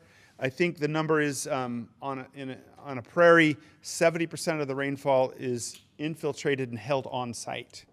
Currently, the way we build landscapes, 70% of the rainwater is shed. So we have it exactly opposite by design. So we'd like to change back to an older system that is, I think, more proven in terms of creating a healthy network ecosystem. And then we want to recharge our aquifers. We're draining our aquifers. Our aquifers are replenished through stormwater, so we need to do that. We know that native organisms are important, and the pollinators, for example. The genetic repository, that's really important. Migrating animals, I think our animals deserve a lot of respect and recognition. They need a place too. The unique, rare, and endangered organisms, once they're gone. You've heard that. The untapped medicinal uses. I tell my students, what did Native Americans use for medicines and Band-Aids and all the ways in which they healed each other? You might or might not know that aspirin comes from willows, salicylic acid. There's many, many medicinal uses that are largely untapped, and we lose that potential when we lose those plants. Prairies require no artificial watering, fertilizers, herbicides, mechanical maintenance. Fire is the primary tool. And most importantly, reconnection to nature. We are sorely in need of that.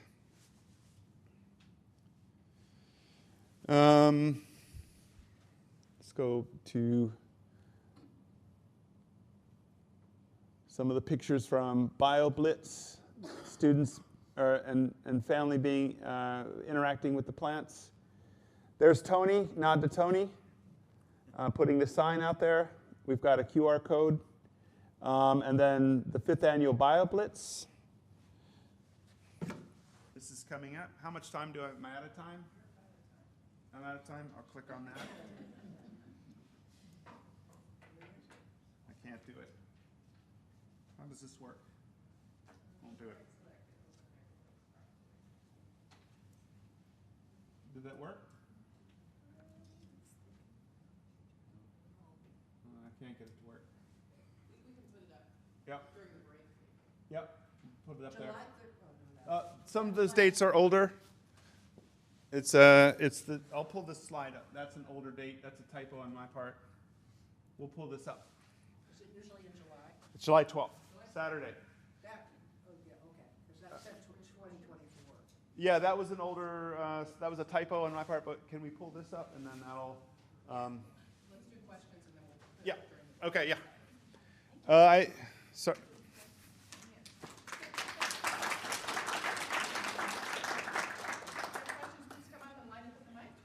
Come on up, but don't need to raise your hand, just line right up. So after the first burn, how often should you burn it? It depends. Burning is challenging. The resources to burn can be significant. The experience can be significant. If you burn at a minimum every 3 to 5 years, you can get away with burning every year.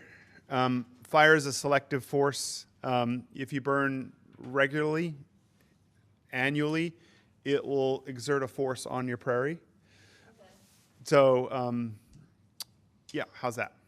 Excellent, thank you. I know farmers have done restored prairies, and there was a program for it. Is there any tax thing or grant people can get? For prairies, yeah. Prairie restoration. The classic one is the CRP program, and that's through the NRCS Soil Service. You can enroll in the program and get a tax break for planting prairie on farms.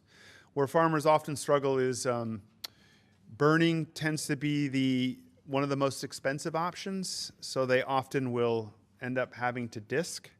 And as JD said, disking destroys biology, so it's something we want to stay away from. It introduces weed species. It can be done. I think it's a labor of love and it's challenging, but I find it to be worth it. Yeah, I was at the program last year. It was very good. Thank you. Will the hawks be here this year? The birds that were there last year? I'm sorry, what'd you say? What do you mean? They had hawks. Oh, okay. Well, year? Are they yeah, coming this year? we have at the BioBlitz we have multiple tables, and I think the birds will be again. Okay. Yeah. And how long do you continually plant seeds? There's the initial seeds, and then there's a technique called interseeding. You don't have to have all of your eggs in one basket. You don't have to purchase the very expensive seed all in one go. If you you put in, say, you can only afford 15 species, the more seeds, the more species, the better. But if you have only enough money for 15, you can go back in a few years and interseed, and those seeds will eventually show up. So you can always add more seeds to the prairie over time. If you have a smaller place on your property to put in a smaller prairie, Yeah. is it better just to go to small plants and put them in plugs? The small little pocket-sized prairies are the hardest. The smaller the size, the more likely one of the species will come to dominate. Prairie operated on a very large scale. So when you try to have a prairie in a very small scale, it doesn't really quite work. One of the hardest things to learn is which plants are the most, I'll call it well-behaved or least aggressive. A lot of trial and error occurs. You'll plant an area, you'll like a plant, you won't quite understand its biology, you'll put it in there and it comes to dominate that site. and you had in your mind a vision of, I don't know, 50 beautiful plants over a small area, and only one plant comes to dominate. Why? Because we're asking a large-scale plant community to exist in a tiny postage stamp. We're asking for the impossible. So what really is useful is to find, through trial and error and asking experts and others, what are the most well-behaved plants, AKA the least aggressive? And will those plants stay put, and will they not come to dominate that site? Then you can plant those plants. And I like doing that, planting 1 gallon plants or seedlings of non-aggressive plants, and that will sort of maintain the aesthetic that you want. Does that answer your question? Yes, thank you very much. Yep.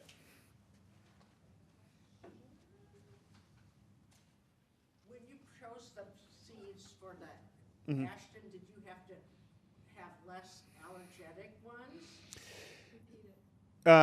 She asked about plants that are allergenic or create allergies. There's a lot of myth around allergy-producing plants.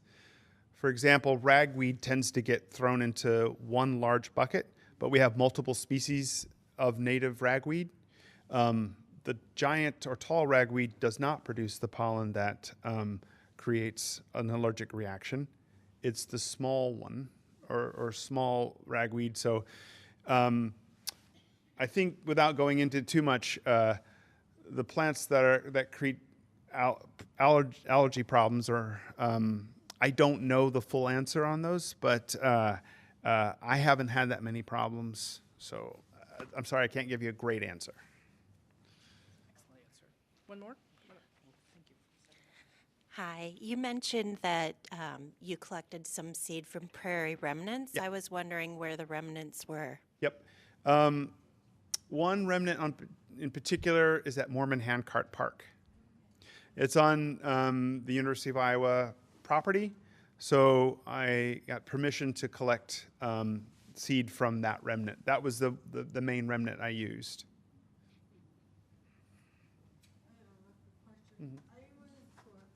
Come to the mic, because otherwise the online people can't hear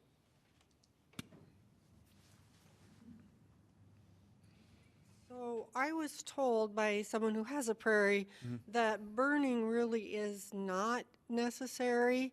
So if you don't burn over an extended period of time, does that deplete your prairie, or can you just not burn? What I have found is birds will continually bring in weed seed because they're ingesting, whether that be seed from invasive or exotic shrubs or roses or anything. The birds are ingesting that food, and then they'll come and sit in the prairie and excrete those seeds, and you'll constantly get woody invaders. You can mow those things, but woody invaders are not killed by mowing, as we know. They respond by producing more roots. Eventually, you lose the battle to woody invaders. And not only that, mowing harms some perennial plants. So personally, I've observed the loss of diversity and damage from mowing, which is the main technique they would use for a prairie to maintain it. Also, all of the cured vegetation in a prairie a lot of it is utilized by non-native or by native insects as homes.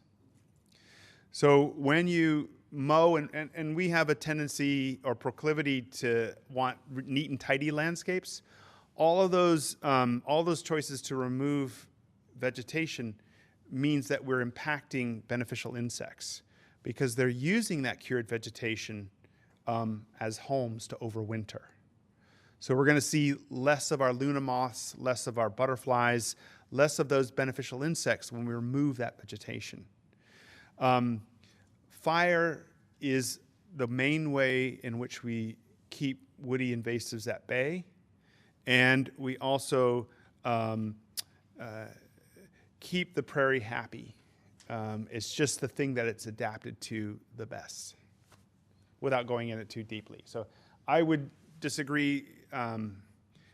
If I want a high quality, high diverse prairie that's doing the maximum for the environment, I'm going to be using fire at the appropriate level and time.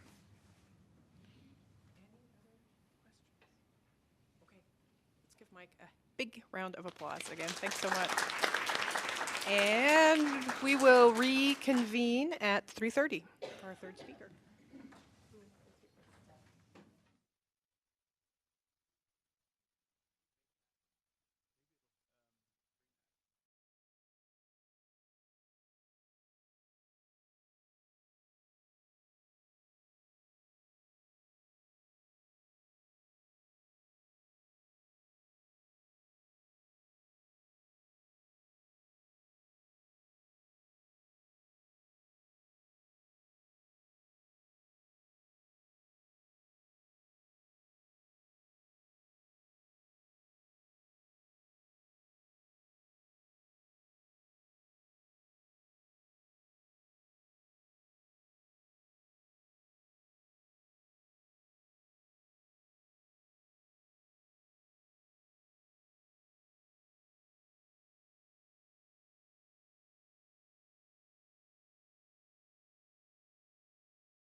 Once again, my job is to interrupt your excellent conversations. Thanks, Mike. That was really great. No, there's no sorries. Thank you. All right. Well, I'm really delighted to introduce our third speaker of the day. We're sort of moving, again, up a little bit from soil to prairie and now to pollinators and critters. So I'm excited to hear this. And I'm delighted to introduce Augie Bergstrom, who is the station manager at the Monarch Research Project in Marion. He's a Cedar Rapids native who studied ecology and evolutionary biology at the University of Michigan before taking on the role of station manager. The nonprofit organization was established in 2015 to restore and rebuild green infrastructure to support the monarch butterfly and other native animal life in the local ecosystem and community. Augie is a knowledgeable ambassador for monarchs and native plants who frequently gives informative presentations about the butterfly's life cycle and how to protect and build habitats. Augie is also a new Lynn County Master Gardener, yay, and a coordinator of the new Monarch Research Project's Native Oasis pilot program. Please help me in welcoming Augie. It's all yours. Thank you. Thank you very much. Okay. So I'm going to go through the monarch life cycle here to start, and then I'll transition to milkweed for a bit, and then talk a little bit about rearing. There's a surprising number of folks that rear, so always like to give a few tips towards the end. This has kind of been covered. Thank you very much. All right, we'll jump right into monarchs. So I'm sure many of you know, probably since the second grade, how a butterfly life cycle works, but there's some interesting aspects of the monarch, so hopefully you learned something new. But every butterfly has 4 stages. We've got egg, larva, pupa, and adult. In the monarch, that lasts about a month, 30 to 32 days, but can be very dependent on on temperature and food availability. So, especially in the caterpillar phase, the larval phase, the warmer it is up to a certain threshold, the faster they'll eat, the faster they'll metabolize, and the faster they'll reach butterfly. And then on the flip side, if we hit into the 60 degrees, they're going to go a little slower. At the station, I've seen it as slow as 36 days and as fast as 28 days, so there's quite a bit of range there. But we start with the egg. So the egg stage is 4 to 5 days. On the left there, we have a newly laid monarch egg. You can't see anything yet developing inside. But then towards that 4th and 5th day, you start to see that black spot, which is the head of the baby caterpillar in there. And when you see that, you know that within 24 hours, it's going to close and emerge. So to get an egg, we have to lay one. Here we're at the station in one of our rearing tents. On the left, female monarch has grasped onto a milkweed leaf, and it's starting to curl its abdomen. We call it the egg-laying posture. You can see in the right, it's curling up under the leaf. If you ever see that in the wild, you can be pretty sure that there's a egg hidden somewhere there. So they're almost always laying on the underside of the leaf, and they think that's for a few reasons, mainly protection from the elements, rain and wind. If that little egg or that real tiny first instar caterpillar falls off the plant, it can be pretty difficult at that size for them to get back up. So they're a little protected from that. They don't tend to bask in the sun. If you find a caterpillar, it's almost always, even at large stages, under the leaf. So they're maybe hiding from direct sunlight, and then predators. There are predators, especially before they start eating the milkweed a lot and developing some of that toxicity. There are some predators that will go for the small egg or even the caterpillar. Those being spiders, ants, even ladybugs. We'll try to get to them. And then there's also a theory that the top of the leaf is harder than the bottom, so maybe that very, very small caterpillar with small mouth parts has an easier time starting to eat the leaf if they're eating from the underside. So here's our larval stage. That's a first instar monarch caterpillar just emerged. If you know what a monarch caterpillar looks like, it doesn't look like that. First thing it does, first nutrients in life is the eggshell. So it turns around and it will typically munch that eggshell all the way until you can't see it anymore. So if you see a caterpillar, you're never really going to find the egg that it came out of. If it doesn't eat it, something else likely will. and then it's going to move on to the milkweed pretty quickly. So larval stage is about 2 weeks. Again, this is one of the time periods where it's very variable to temperature and how fast it's eating and metabolizing. But on the left, we do have 5 distinct stages of growth within this larval stage. We call them instars. That real small one up top is the first instar, then from the bottom, second, third, fourth, and then that middle one is your fifth. So as they eat, they're obviously growing, but their skin isn't. So there's a series of moltings that distinguishes those 5 stages. So 4 moltings creates the 5 instars. On the left, or on the right there, we have probably a 4th instar caterpillar munching away, and again, from the underside of the leaf. Now this stage is pretty vulnerable to what I like to call monarch menaces, and there's 2 really nasty ones. They're parasitoids, so they're killing their host, killing the monarch, and that's the tachinid fly and the chalcid wasp. They have very similar life strategies. They're often injecting their eggs into either the 5th instar caterpillar or even the chrysalis when it's just formed. Those eggs develop into larvae. Those larvae eventually come out and destroy the caterpillar. On the left one there, the tachinid fly is particularly nasty. The first larva out creates a string, typically to the ground, and then the other 19 or so follow, and yeah, not fun stuff. Then we have OE, which I still don't know how to pronounce the official scientific term, but it's more elusive. It's a parasitic spore. You can't see it with your naked eye. You have to use a microscope. And essentially, it weakens the monarch. So you most often see this in its emergence from the chrysalis.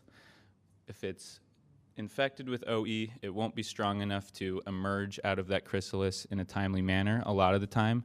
So instead of spreading its wings and drying normally, it's going to dry all small-winged and crinkled and effectively can't fly, can't find nectar, and certainly can't migrate. So it's indirectly killing them, essentially.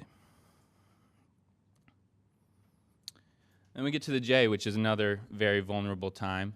This is just after we've reached 5th instar and they've eaten a little more milkweed and feel it's time. In that J, they're forming the chrysalis underneath the skin. This is a big difference between moths and butterflies. That butterfly, or that chrysalis, is being formed on the inside of the skin, and eventually, after about 24 hours, it's going to shed that skin to reveal the chrysalis.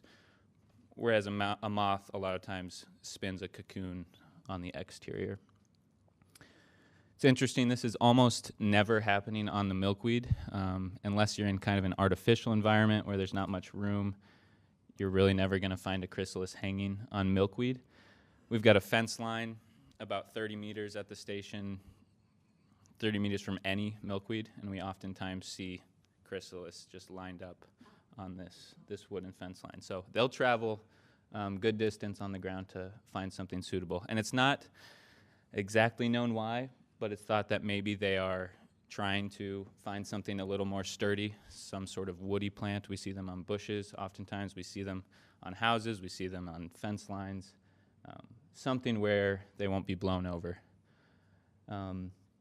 Potentially less vulnerable to predators. Predators who want to find a caterpillar or a chrysalis are going to go to milkweed. That's where they are. So maybe in this vulnerable time, they are heading off away from that. Okay. So this was captured, I think I took this spring of 23 in the lab.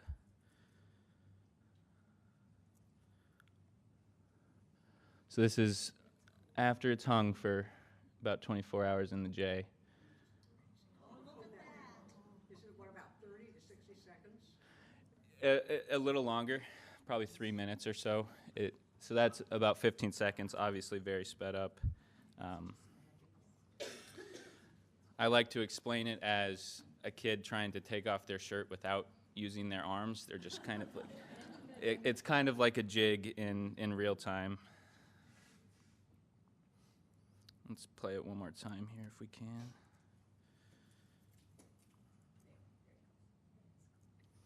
So if you notice the chrysalis, if you know what a monarch chrysalis looks like, it doesn't quite look like this one here.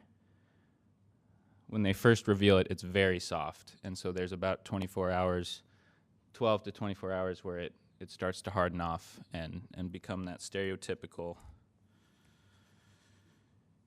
chrysalis. Okay. So there's our chrysalis, and it's going to be in there for about 10 to 12 days. So similar amount of time to the larval stage. That's about 24 hours after it had hardened off. And essentially, they're really melting down in there. There's essentially goo inside the chrysalis. Now, they do have some butterfly structures, even as a 4th and 5th instar caterpillar. They have leg structure, wing structures developing, but a big portion of their body is melting down and reforming. If you have ever looked at a monarch chrysalis, there's gold dots all over. There's a line of them up top, and then usually 4 at the bottom here.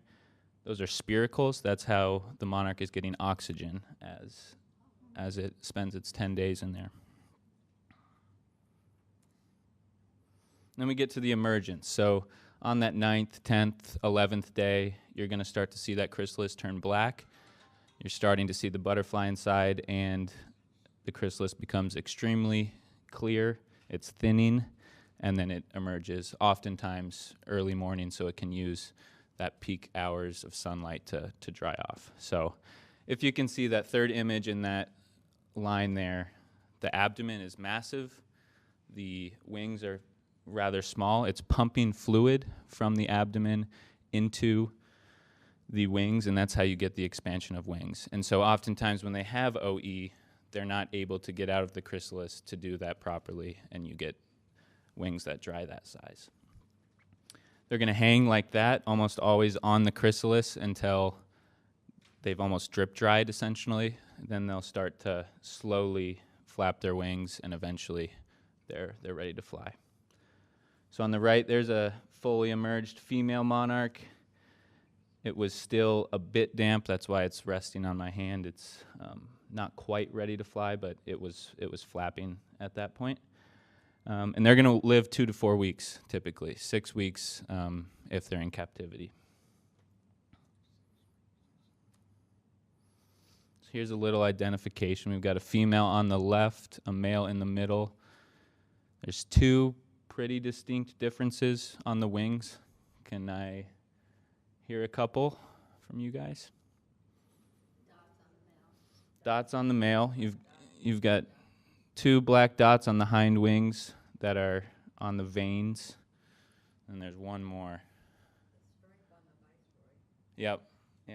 So the viceroy is a native butterfly to Iowa, but it's a natural mimic of the monarch, and the main difference there is that horizontal vein that's perpendicular to the vertical veins.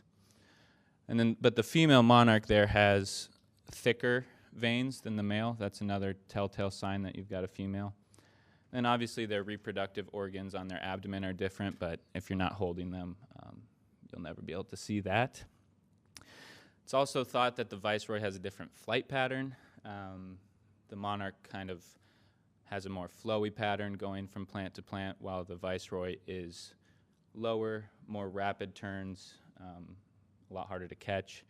A lot of times we're trying to catch a wild monarch to increase our genetic pool in the lab, and I'll run through the prairie, get cut up, and it ends up being a viceroy. So I have not been able to tell the flight pattern, but supposedly there is a difference. I have them both on my property, and you can definitely tell. If it's a little more open and you're watching them fly, they do look different. Well, I'm glad you've seen it.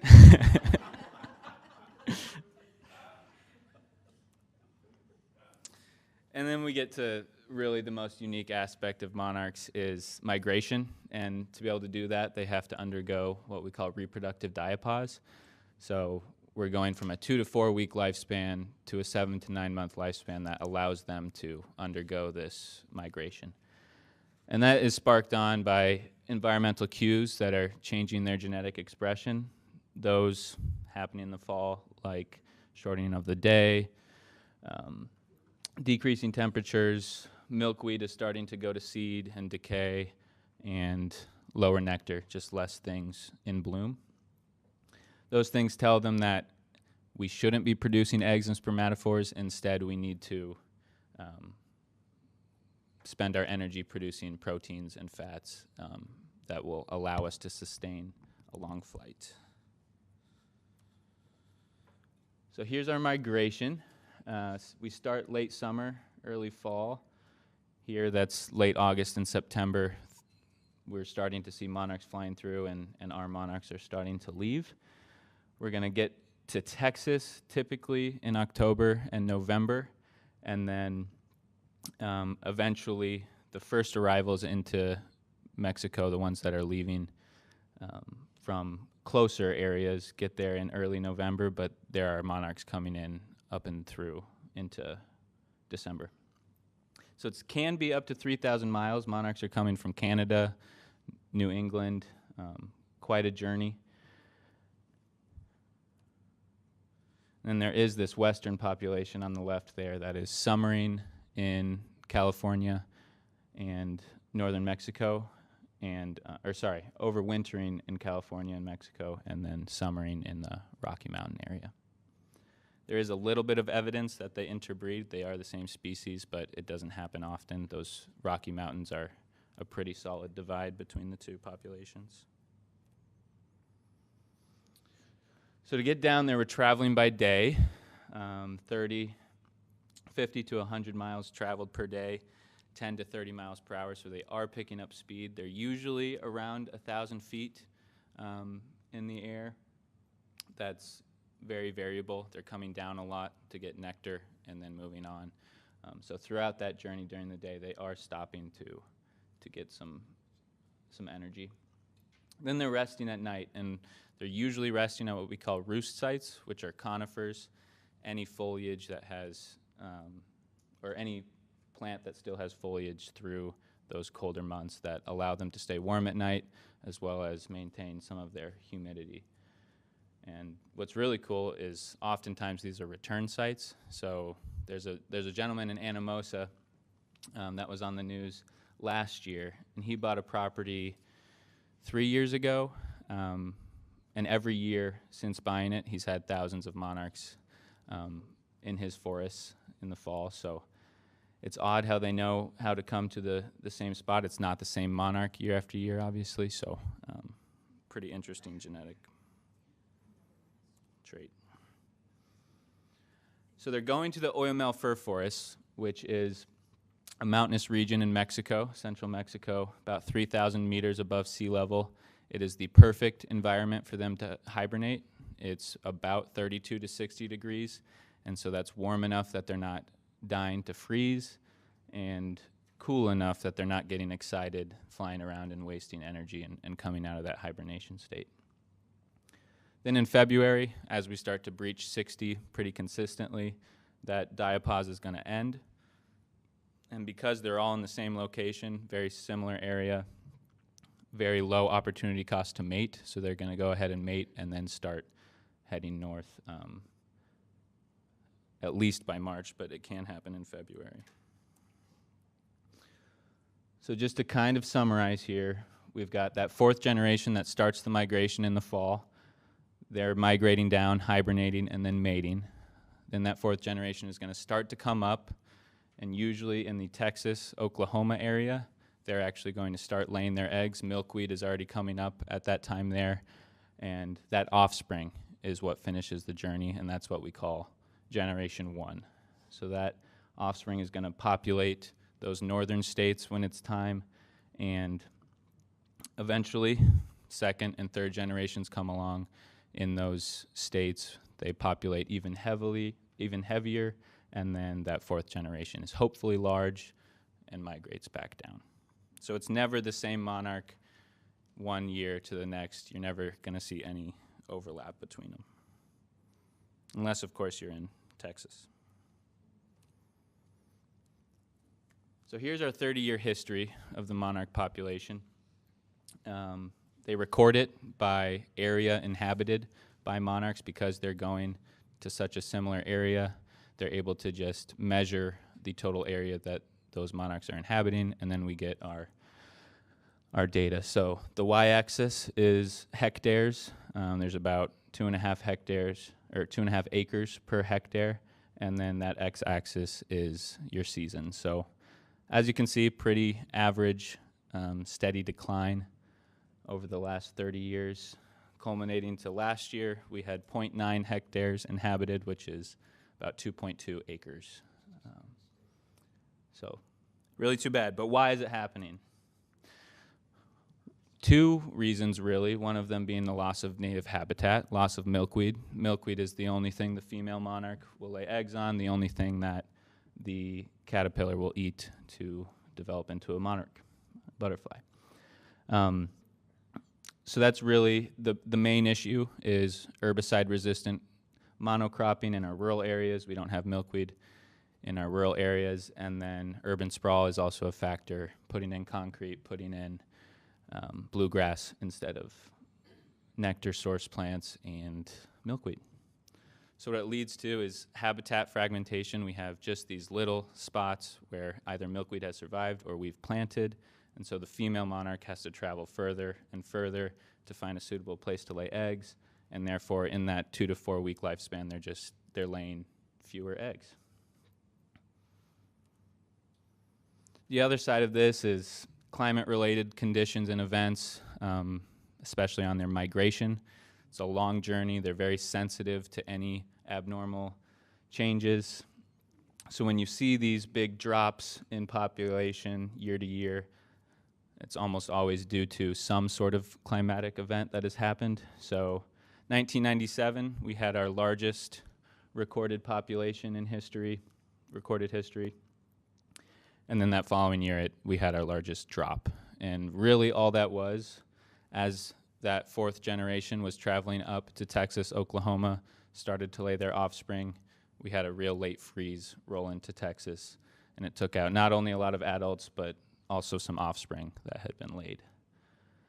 2013, we had our lowest on record, 0.67 hectares, and that was sort of the opposite. Temperatures were higher than usual when they were hitting Texas. Instead of stopping there and laying eggs, they just kept going, and completely normal freezes in those northern states took out a ton of them. So that is a huge factor that causes these big swings. So to kind of summarize, we have the large drops due to the climate, and then sort of this average decline in peaks. And that's due to native habitat loss. So I like to think of it as native habitat loss lowering the ceiling. Even if we have perfect climate conditions, we're only going to get so much of a bounce back because we don't have the native habitat to support large populations. Good thing is we can do something about it. Impacting the climate, we can do things, but it's less tangible in our daily lives. So we always point towards planting native habitat, planting a diverse spread of native habitat, but also making sure that milkweed is involved. So I'm going to transition here into some milkweed. Any questions on monarch life cycle? You said something about toxicity. I never heard of that before. Yeah. So they do develop slight toxicity, but it's mainly just shown through their coloration. They're not very toxic, but their coloration shows that they might be. Very rarely. Really? Yeah. Yeah. And that's why the viceroy is mimicking the monarch, because they think they're a little safer.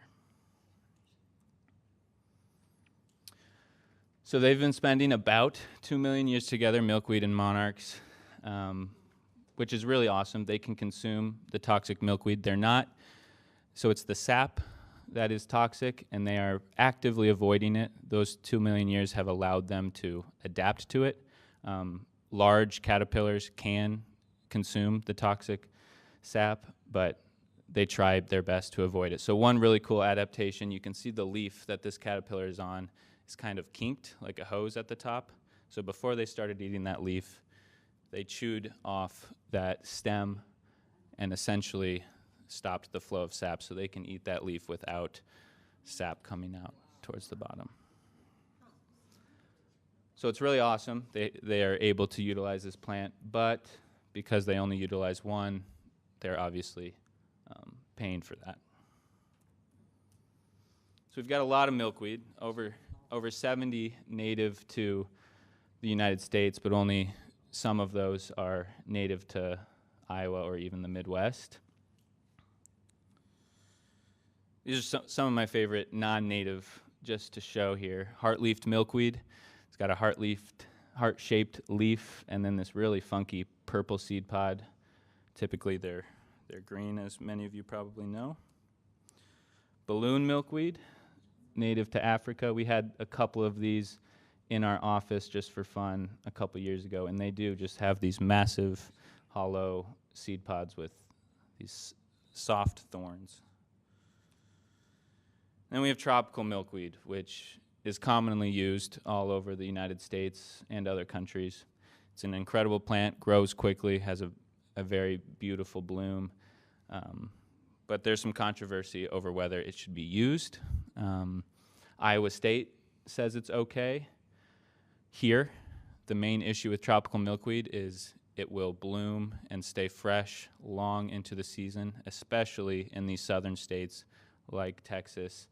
And it's thought that it is essentially negating one of those cues to migrate. So if they're seeing fresh milkweed late into the season, instead of going into diapause, they're just going to stay where they're at. So it is used here. Iowa State says it's okay.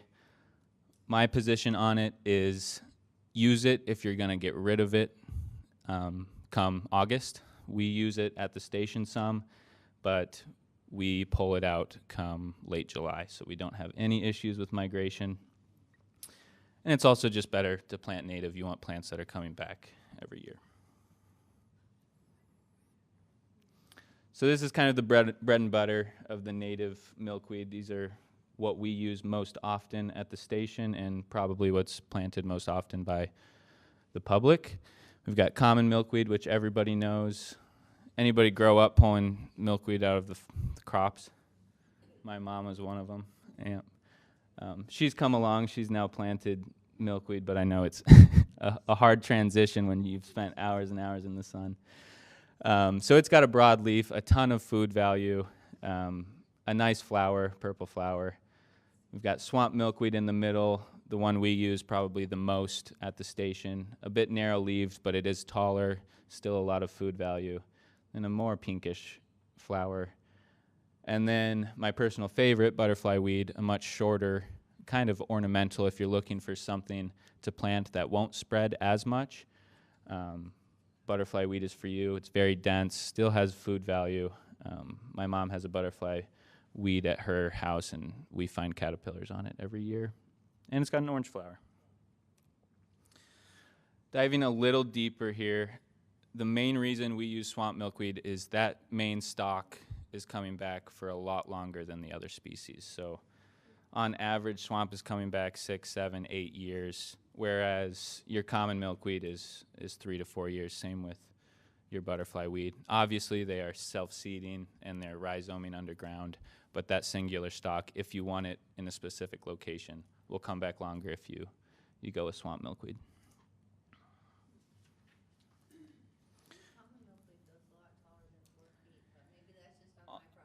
On average, well, my boss's property, he has 6, 7 foot common. I haven't gotten that at the station yet. Usually it stops coming back before it gets to that height, but mine are around 4 foot at the 3-year mark. Yeah. World milkweed. It's our most widely dispersed milkweed here in Iowa. People don't really identify it very often. It looks quite a bit different. It's got a very thin leaf and white flower. Still something to plant. It will spread like crazy, just about as, if not the same, if not worse than milkweed, common milkweed, and it's got a white flower. If you look, you'll find it in ditches. Prairie milkweed. This seems to be a bit more rare in my subjective opinion. We do see it in our prairies, even though it wasn't seeded. Looks a lot like common milkweed, but we don't get it nearly as frequently in our area. It's got that red vein. And the flower is slightly different shaped and a little lighter. Mine's a lot shorter. Yeah, yep, and shorter. Yep, the ones I've found are 2 foot max. Yeah, yep. And then purple milkweed, which I've only really put it in here because if you want something to plant in your property that is very fragrant, the purple milkweed is known for having a nice smelling flower. And I'm just going to touch on growing milkweed. It is quite simple. People are usually trying to get rid of it because it's growing too well. But if you're planting by seed, just like many native plants, 1/4 of an inch under the soil. If you're planting by seed, they need to be stratified, just like many natives. 2 to 3 months is ideal. 3 months if you can. 45 degrees or less. The fridge works okay. Obviously, if you can mix in some moist stratification, the way we do that at the station is taking a plug tray, filling it with soil, putting our seed just below the soil line, and then throwing that in a garbage bag. So we're not getting eaten by the rodents, and we're also able to open up that garbage bag, spritz it, keep the moisture level high, and it's still getting that freeze and breaking up that seed defense a little bit. Planting plugs, we plant around 3,000 plugs at the station every year. It is brutal work the last 3 years or so since I've been there, really. You're going to want to water just like many other plugs. You got to water them every day, especially those first 3 weeks if we're seeing no rain or even high heat with some rain. And then don't waste your time watering established milkweed. Once it hits that second year, you're just wasting your time. It is very, very hardy. Okay, how am I doing on time here? Okay, I'm gonna blitz through rearing here. Does anybody rear in the room? Is this a waste of time? Carolyn? Okay, well, if you ever do go into it, these are important tips to know. The goal with rearing, we do it a lot at the station. It does help their success rate, the monarch success rate, but the main thing is you want to excite, inspire, educate folks on the connection between native plants and native species, insect species. And hopefully people are inspired to plant more natively if someone they know is rearing or if they're rearing themselves. So inside, in my opinion, a lot harder than outside. But the first thing you need is a clear container, and it's quite important that you have equal number of containers to the number of caterpillars you're rearing. If you have a large enclosure, that can be different, but if you're working with something small, don't put more than one in. You want something that's visible. You want to be able to see inside, see when you need to feed the caterpillar, see what's going on. If you're using some sort of enclosed thing, you absolutely need a ventilated top. They need to breathe. Bigger is better, but it's not essential. And then if you're using something that can act as a greenhouse, do not put it in direct sunlight or you're gonna literally cook your caterpillar. This is the best enclosure that you want. You just want something mesh and somewhat large. Airflow is your greatest ally when you're rearing indoors. Bacteria is your enemy. So if you don't have airflow, you're going to have bacteria buildup and things go wrong pretty quickly. We like to use mesh enclosures and we put a fan on to make sure things are drying. Filter paper or a paper towel. So this is a good example of how not to rear. This is multiple caterpillars in a very small environment, and that enclosure is not ventilated. It is plastic. So frass, caterpillar poop, builds up very quickly. So at least here we have a paper towel that is catching all that frass, and you can remove that paper towel daily and take the bacteria from the frass out of the equation. So it just allows easier, quicker cleaning. And another tip, you can spritz very lightly the paper towel, and that will help whatever clipping of milkweed you're using to stay fresh and not dry out before it gets eaten. Spoon or paintbrush. We do not want to handle caterpillars with our hands, especially when they're in their first and second instars.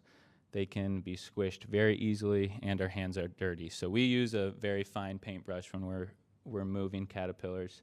It's as simple as a little swipe under their legs and then the reverse motion to put them back where we want them. Milkweed, so when you're indoors, this is the big crux of indoor rearing. You have to use clippings for the most part unless you've got a large enclosure with a plant in soil. So you're going out daily, finding milkweed and clipping it. Obviously the number of clippings you need to gather is dependent on not only how many caterpillars you have, but the size of them. A 5th instar caterpillar is going to mow through milkweed, as a first instar will hardly touch it. Big thing with collecting clippings is they have to be washed. We can have bacteria on those leaves. We can also have OE on those leaves. A caterpillar that eats a milkweed leaf with OE on it will ingest that OE, and then when it goes through its transformation in the chrysalis, you're going to have OE on the wings, and that's when you get all this weakening. We use bleach, 5% solution, so a very light solution of bleach. We let it sit in there for 5 to 10 minutes, and then we do 6 or 7 rinsings to make sure we don't have any bleach left over. And then caterpillars. Obviously, you only need to search on milkweed. Underside of the leaf, like I said. They also like to lay eggs on the crown of the plant. Again, those leaves are very soft, so it's thought that those caterpillars, when they're very small, have an easier time munching on those. No real bias by the caterpillars on what milkweed you feed them. Whatever you have will work. There is evidence. Iowa State has gone through this. I haven't seen it personally, but when you swap the milkweed mid-larval cycle, sometimes they will not eat the new type of milkweed. So to be safe, you can keep it consistent and use the same milkweed. We do, based on our supplies, transition milkweed just because we've never had an issue, but Iowa State has been pretty clear that they do. You can start looking in late May, early June is probably the best time. Last year was a very brutal year. Just about anybody in the community that I spoke to couldn't find any. But if you want to start looking earlier, I think the first account I saw of a caterpillar last year was May 3rd. So they got here pretty early last year. But again, it's getting harder to find them. A couple notes. You do not want to move your enclosure when the caterpillar is in its J. It's its most vulnerable time. If that caterpillar falls off when it's in its J, it likely will not form its chrysalis, reveal the chrysalis. So if it's in its J, never touch the enclosure. Don't try to take out the milkweed leaves that are now probably wilting at the bottom. Just let it reveal the chrysalis and let it harden, and then it is very, very sturdy. We get chrysalis that fall all the time that have hardened, and we just pin them back up and they emerge perfectly fine. So just wait for that. And then when you start to see that chrysalis darken, you know it's going to come out in about a day.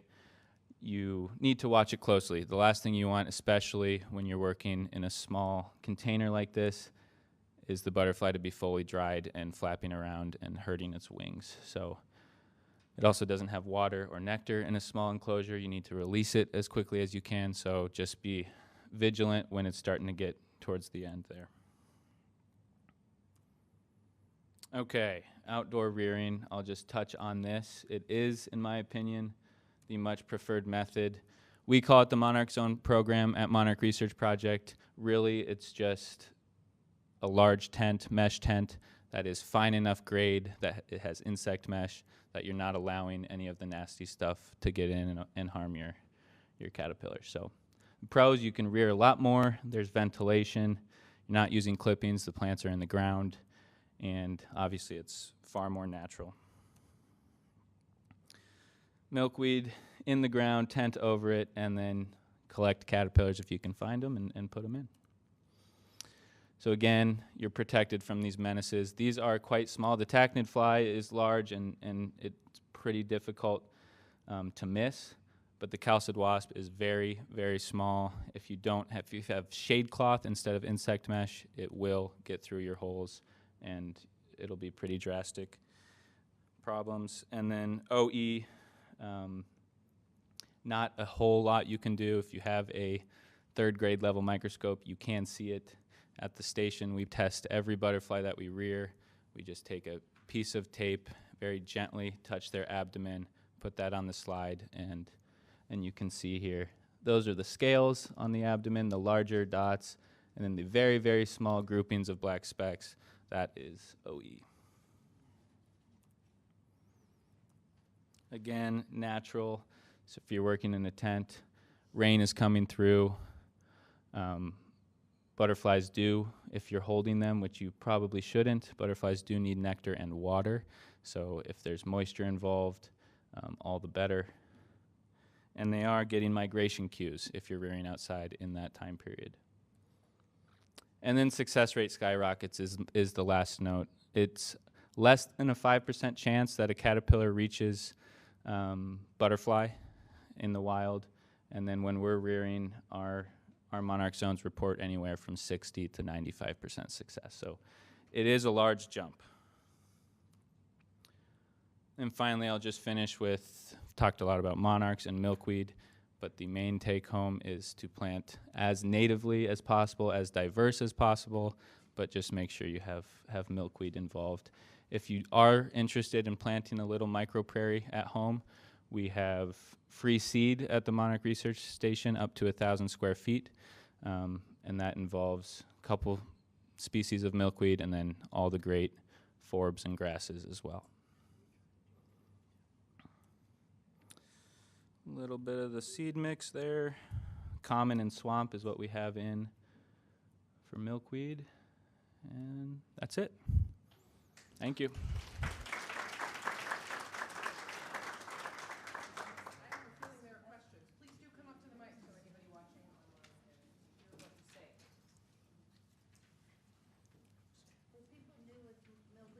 Speak to the toxicity to humans when you're handling milkweed? Yeah.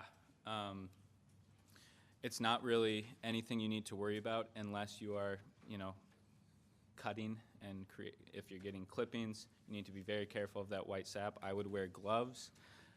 We had an incident 2 seasons ago. One of our staff was working with milkweed, touched their face, and within 10 hours it was completely swelled shut. So it is very toxic. Wouldn't eat it. Tastes pretty bad. I get a lot of questions about dogs eating it. From what I've heard from accounts, they will just throw it up. But that's usually a big worry. I have a dog. I'm planting milkweed. Should I be worried? Usually they don't eat it, but in the accounts that I've heard, they just vomit it up. Yep. So. Thank you.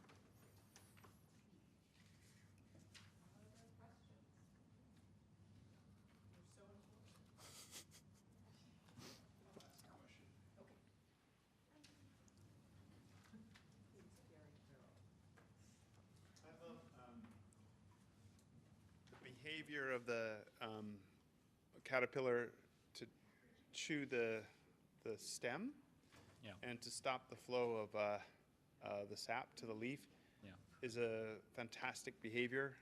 And could you talk a little bit more about how insects acquire that behavior, how they transmit it, and why it's there? Sure. Yeah. Well, like I mentioned, 2 million years of milkweeds trying to monarchs trying to utilize milkweed. So it's ingrained in their genetics, but to explain evolution might take time.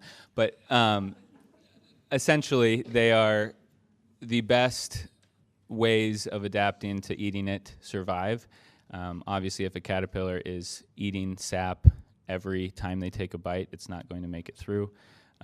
So over time, it has been able to adapt to that through many generations. And there are a couple other adaptations. If they don't create that bottleneck at the stem, they will, if sap does come out, a huge problem is that sap sealing their mouth parts shut.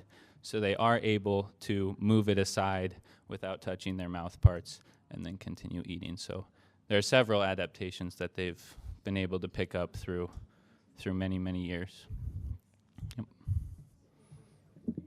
Are the red milkweed beetles a predator? No, nothing to worry about. Nothing in research that says it, nothing that I've ever seen. They are extremely prevalent, especially at the station. We see them all the time, and we continue to rear with them on it, and it's not an issue, no. Do they eventually kill the plant? The milkweed beetles? Right. No. Your main issue there would be aphids, but it does take a whole lot of aphids to take down a milkweed plant. My sister raises monarchs, and then last year she had a pretty good year, but sometimes they just die within the chrysalis. Do you think that's maybe because the leaves weren't washed and they got OE? And what about herbicides, if there's any herbicides? Is that going to kill them if you have a poor success rate of trying to grow them inside and they just quit growing? Yeah, I'm not sure about herbicide. OE can weaken them enough in that process that chrysalis will turn black well before it naturally turns black. Other issues are bacteria. If those caterpillars are unusually black as they enter their chrysalis stage, oftentimes they don't make it through that stage. So I would, I guess, recommend ventilating. Bacteria is the #1 issue with indoor rearing that I come across for people. Net, okay. So maybe add a fan as well, but you're not worried about, a lot of times if there's a parasitoid that has infected them, they'll turn brown instead of black. So I would guess it's bacteria or could be OE. Yep. Is there any evidence that growing monarchs in an artificial environment is detrimental to their DNA or their, the way that they are going to behave moving forward? Yeah, there have been a couple studies that have pointed to it, and then studies that have pointed against it. It's debated.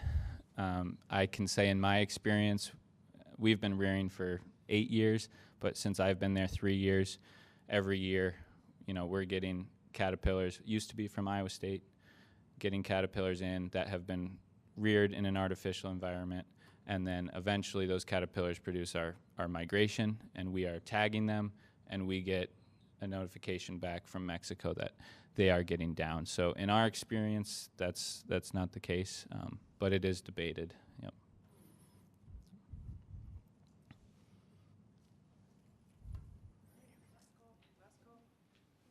Okay.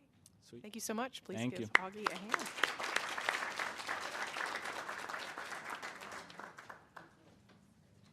Linda is up.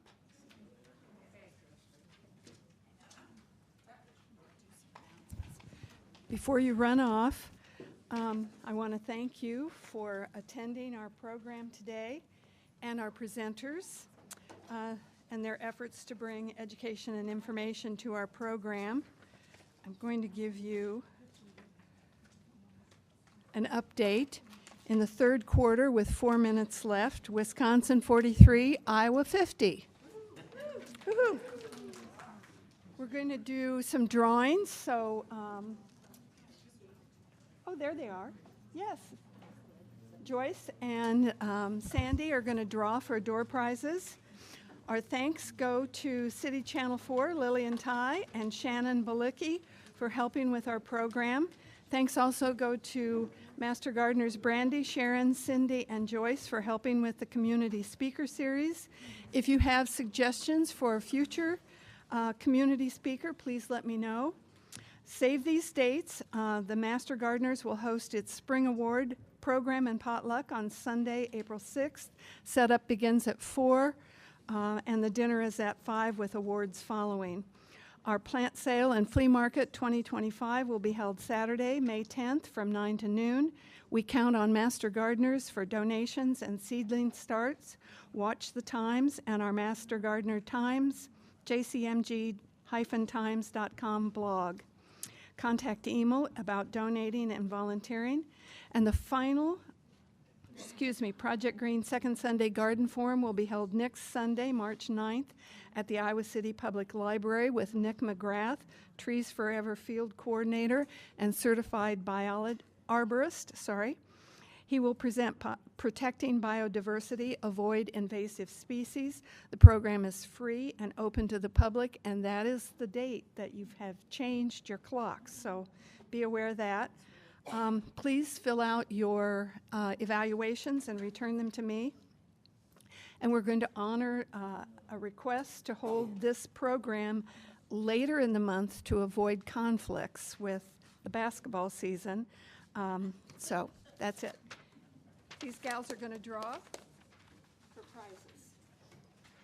Do you want to draw the first? You want to draw? Okay, the first name is Joel Wells. Joel Wells. You can go ahead and pick out a plant, Joel.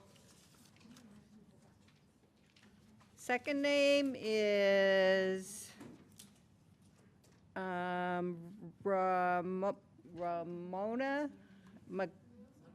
McGurk. Thank you. Oh, nothing? That's me. Third name is Melissa Sarunda.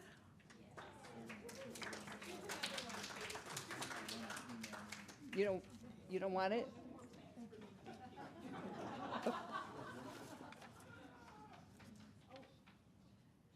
The next one is Lai. Can you pronounce this? No. H-S-I-E-N, Lynn. Yes. Is that it? Yeah, I think they're in the corner. Is that it? One more? This one's fine. And the last one goes to Beth Peterson. Beth? And how about a round of applause for Linda for getting this all together? Thank you.